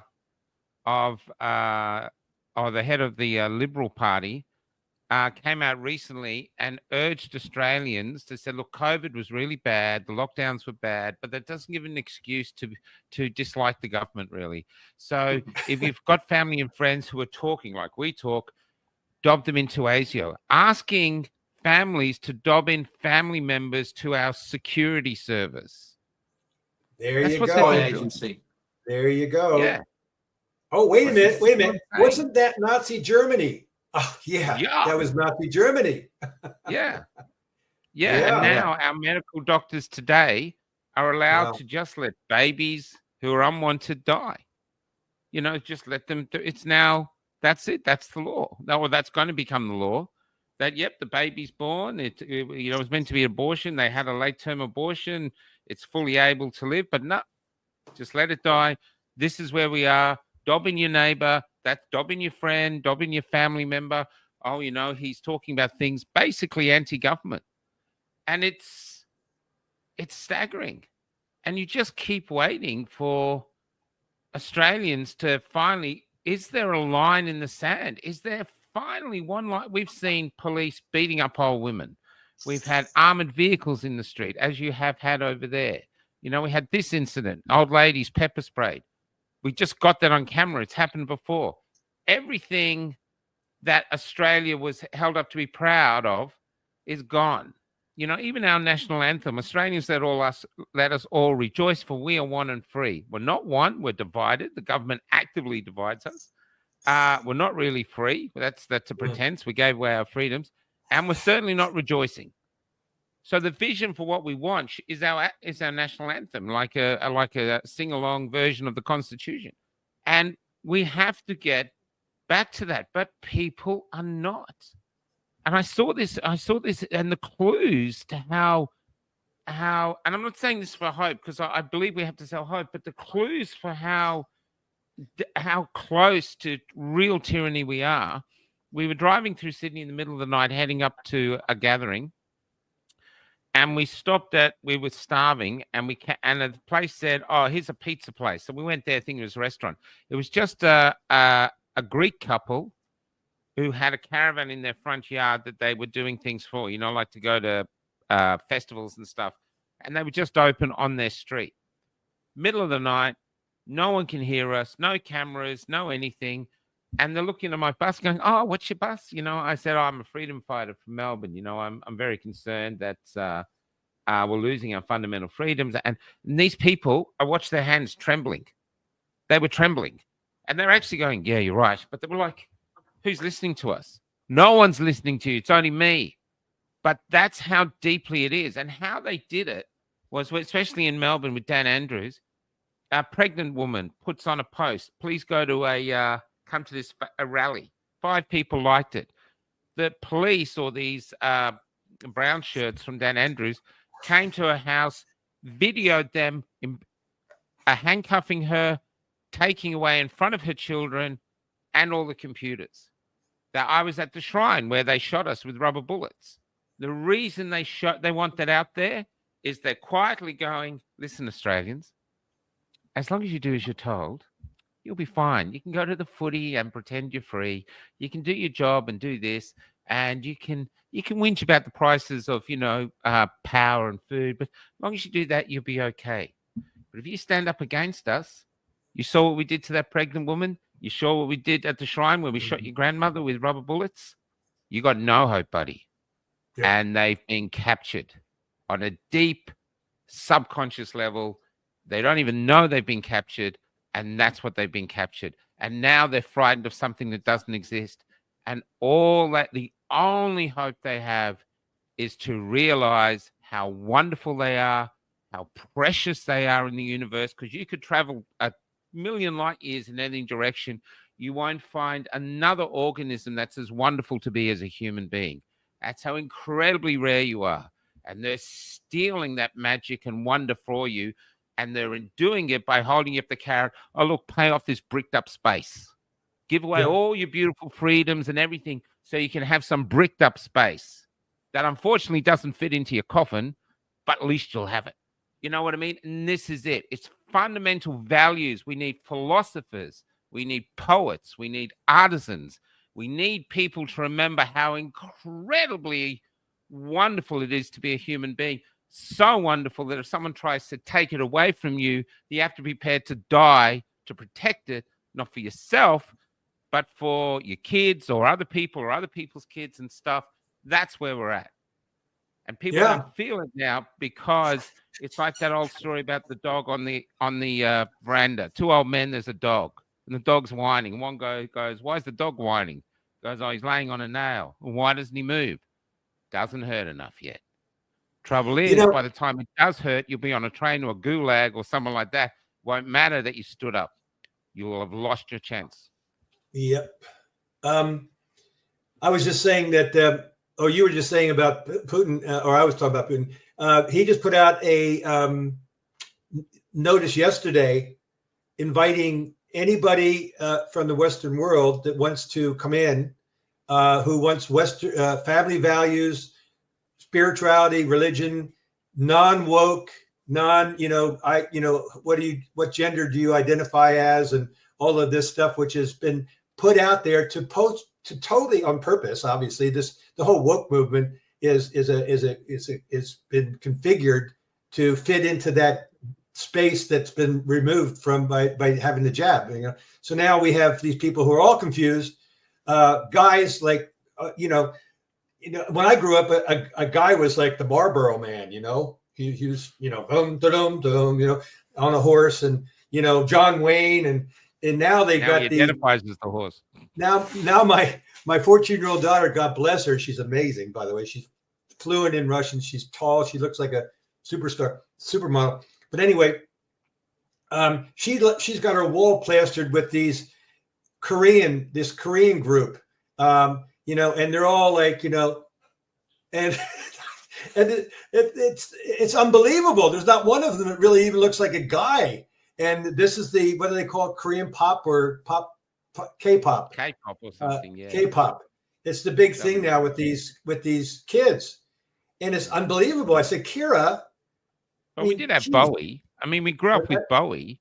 Yeah, we Bowie. watched I like Bowie. We didn't all become Bowie. But we knew that Bowie was a man, and he'd like to do Ziggy and all that stuff. But Bowie was good. I like Bowie.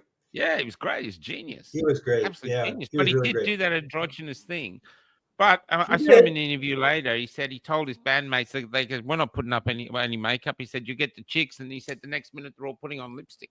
So the whole thing was you're on stage androgynous, but you're going to get the chicks. I got to tell you something, though. My first visit to Australia, I had my company MercOut, and I was doing something in Sydney. But I decided that I was going to go to Perth. I just want to see what Perth was like. So I flew over this big desert, and wow, this is just all desert here. It's unbelievable. And landed in Perth, and the person that met me said, "Hey, you want to go to a rugby game?" I go, "Yeah, I like rugby." So we went to this. We went to the game, and then afterwards they had a beer house on the grounds there. Everybody went to there, and I'm gonna get to the point of why I'll wing back to this. So I'm in there, and I'm really surrounded by real men, and I'm like, man, there's not a lot of female in these guys. I mean, I don't know if they can identify with their feminine side here. Right? Well, this one guy just comes up and he starts going, yeah, these Sheilas, he like to, Sheila. And I went, hey, mate, I love women. I love women energy, And he goes, what? And he wants to duke me out. So I came away with a bad impression of Aussie men. Like, guys, get in touch with a little sensitivity here, it's not all, but anyway. Now you think they've gone too far? I went on a rant. Sorry. That's where you're saying now you think they've gone too far, where they joined women's boxing and beating up women in the boxing ring, a bit too much femininity there. listen. I just want to go. I just want to go back to William for a sec. Sorry. Oh, finish what you're going to say. Yeah. We Okay. gonna I'm going to finish up because they've gotten so brazen now with this, right? That they decided we're just going to open up the Paris Olympics with this horrible display of crap that just we're just going to throw it out there. Urinating on Christianity. That's what they did. Yeah. Yeah. Urinated all over. And the closing segment too. Same thing. Satanic and whatever. So go ahead, Carrie. William, what's your take on tonight? You've come on. You've had a very hard road, brother. I'm not going to bring it up tonight, but I know how hard, as much as you've told me. You've had a very hard road from that moment. I think before that moment where you came out of my show. You're listening to this doctor tonight. What are your thoughts, brother? Well, I'm thinking I may look for a job in New Zealand. That's one thought I had this evening. And the other thoughts is that, it's great to see such intelligent and inspiring conversation from Bruce and yourself, Michael. And, it gives me hope that there is still so much, hope out there, because there are more of us than we think. Tonight, I've learned of another doctor that thinks like me, and that gives me comfort to know that there's others like us out there, and maybe there's thousands, if not millions of us out there. We've just got to connect, and that's what your show is doing, Michael, where you connected us with so many doctors around the world during a 24-hour epic live stream. And I think that's what the epic protests were. The convoy to Canberra in February 2022 did so well, is to show everybody that there's so many of us out there and we are not alone. So well done again on a great show. It's been a pleasure and honor to be involved tonight, and I really want to get going. I'm feeling enthused. Yeah, mate. That's great. Thank you so that much, is Michael. Great. Can I tell you, both your doctors, but William does this anyway. I think you do it too. But the movement is full of incredibly interesting people. There was one young woman used to come down to when we were early protesting on the steps of Parliament in Melbourne. She was covered in tattoos. She was pale, a little skinny thing. And she came up and said, I want to be a philosopher. And I spend my time in my room. And I'm an introvert. So if I've come out of my room all the way down here and I'm on this loudspeaker and I'm going to speak, you need to listen. Because when the introverted started speaking up, you need to listen. And she said to me, and I'll never forget it, and it's really hard. She said, you have a moral obligation not to sell hopelessness, no matter how tight its grip. And I've always tried to stick to that. I think her name was Ty or something. I don't know. I didn't stay in contact with her. But I really felt I was given an order that's necessary. And because we have to sell hope. And the hope is in our conversation tonight. Even if we're wrong, we're talking. And freedom of speech is the greatest weapon against tyranny we have. That's why they want to disarm us. That's and so right. we just have to keep talking. Naturally, not everything we're going to say is going to be 100%, but who cares? We're all navigating the mystery of life in our own way and coming back with our observations and stuff like this. But this is what we have to do. I believe we were sent here, or we're here through choice, and we're not here to be slaves. That is a weak choice. Even if you're trapped in a mortgage and everything else, you've still got your delicious brain, which you can think freely with and explore the universe from wherever you are. It's wonderful to be a human being. It's worth fighting for. And it's the greatest gift that you can give to your kids. They don't want holiday houses if they're only going to be a slave. They want humanity. They want to be human beings. They want to be fundamentally free. They want to be the architects of their own future.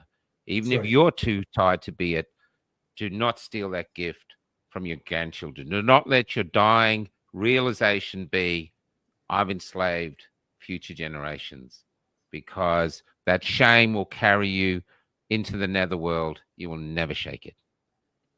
Amen. Oh, well said. Beautifully said. I ended my Liz Gunn interview basically, like, I think we're coming to a conclusion here. And that she said, well, why are you doing this, Dr. Dooley? And I said, it took me by surprise, because I burst out in tears. I said, I'm doing this for my daughter. I understand. For her future, for her children's future. Yeah. Because otherwise they're not going to know what freedom is. That's right. Or health. Or health. That's right. So many things. Well, God bless you guys. I think this is a great. God bless you, brother. Yeah. Thank you. Well, in fact, I'll leave you with this. We are all part of an army of light. I know this for a fact. Yeah. Just a faith fact. It's hurt me. It doesn't matter whether you're Tucker Carlson. It doesn't matter whether you're Dr. Dooley. It doesn't matter whether you're someone who's just out there refusing to use your credit card and using cash. We are all part of this army of light, and we are unstoppable. We're rising because we are attracted to the light. And I used to think we had no leader, but secretly, I'm not going to say who it is now, but I believe that we do have a leader. And we are all part of that army of light. And right now, the war is between love and truth and fear and lies. And if you are watching a movie, who would you root for? And if you're not in the army of love and light, what the fuck are you doing with your existence? Gentlemen, I'm going to go out with a song. That was been a wonderful interview. I was so excited you said yes to come on. I truly was. I've got a guy here. Let's see if I've got it. Is it this one? Who can we go with? I've got to get some things. Actually, yeah, I don't have it here. Yeah. Look, bear with me. Keep chatting, guys. Keep chatting amongst yourselves. 2 seconds while I look. There's oh, here we go. I'm just thinking, is it going to be Grateful Dead? I don't like the Grateful Dead. No, this is a guy in from Perth called Al Muir. Because we started a thing called Culture, where we're trying to get the music from our movement together. So if any New Zealand musos, why don't you join us? Send us your music. This is from Al Muir. It's called Peaceful Warrior. It's a beautiful song to go out with. And honored to have you on the show. That was a brilliant interview.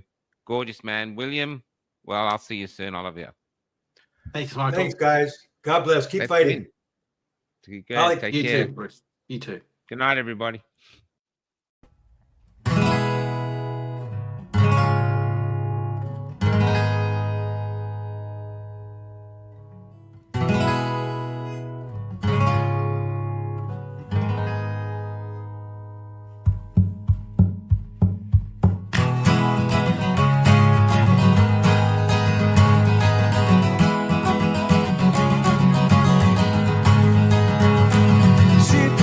San Francisco rain, sweet smelling agitation pulsing through my veins, pulsing through my veins, playing my new 6-string on the porch, listening to the sounds of nature, opening up my pores, opening up my pores. Falling down on Mother Earth, I smell the taste in every drop, quenching our thirst, quenching our thirst. What do you need from life to live? In this electronic world, what is it that you miss? What are the things that you crave? Can you shake the brainwash off? Stand up and be brave. Be a peaceful warrior, be brave. Yeah, be a peaceful warrior, be brave.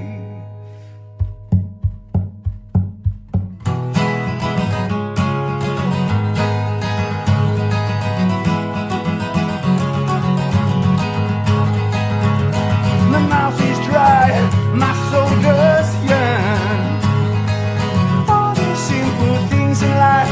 Time for me to learn, time for me to learn.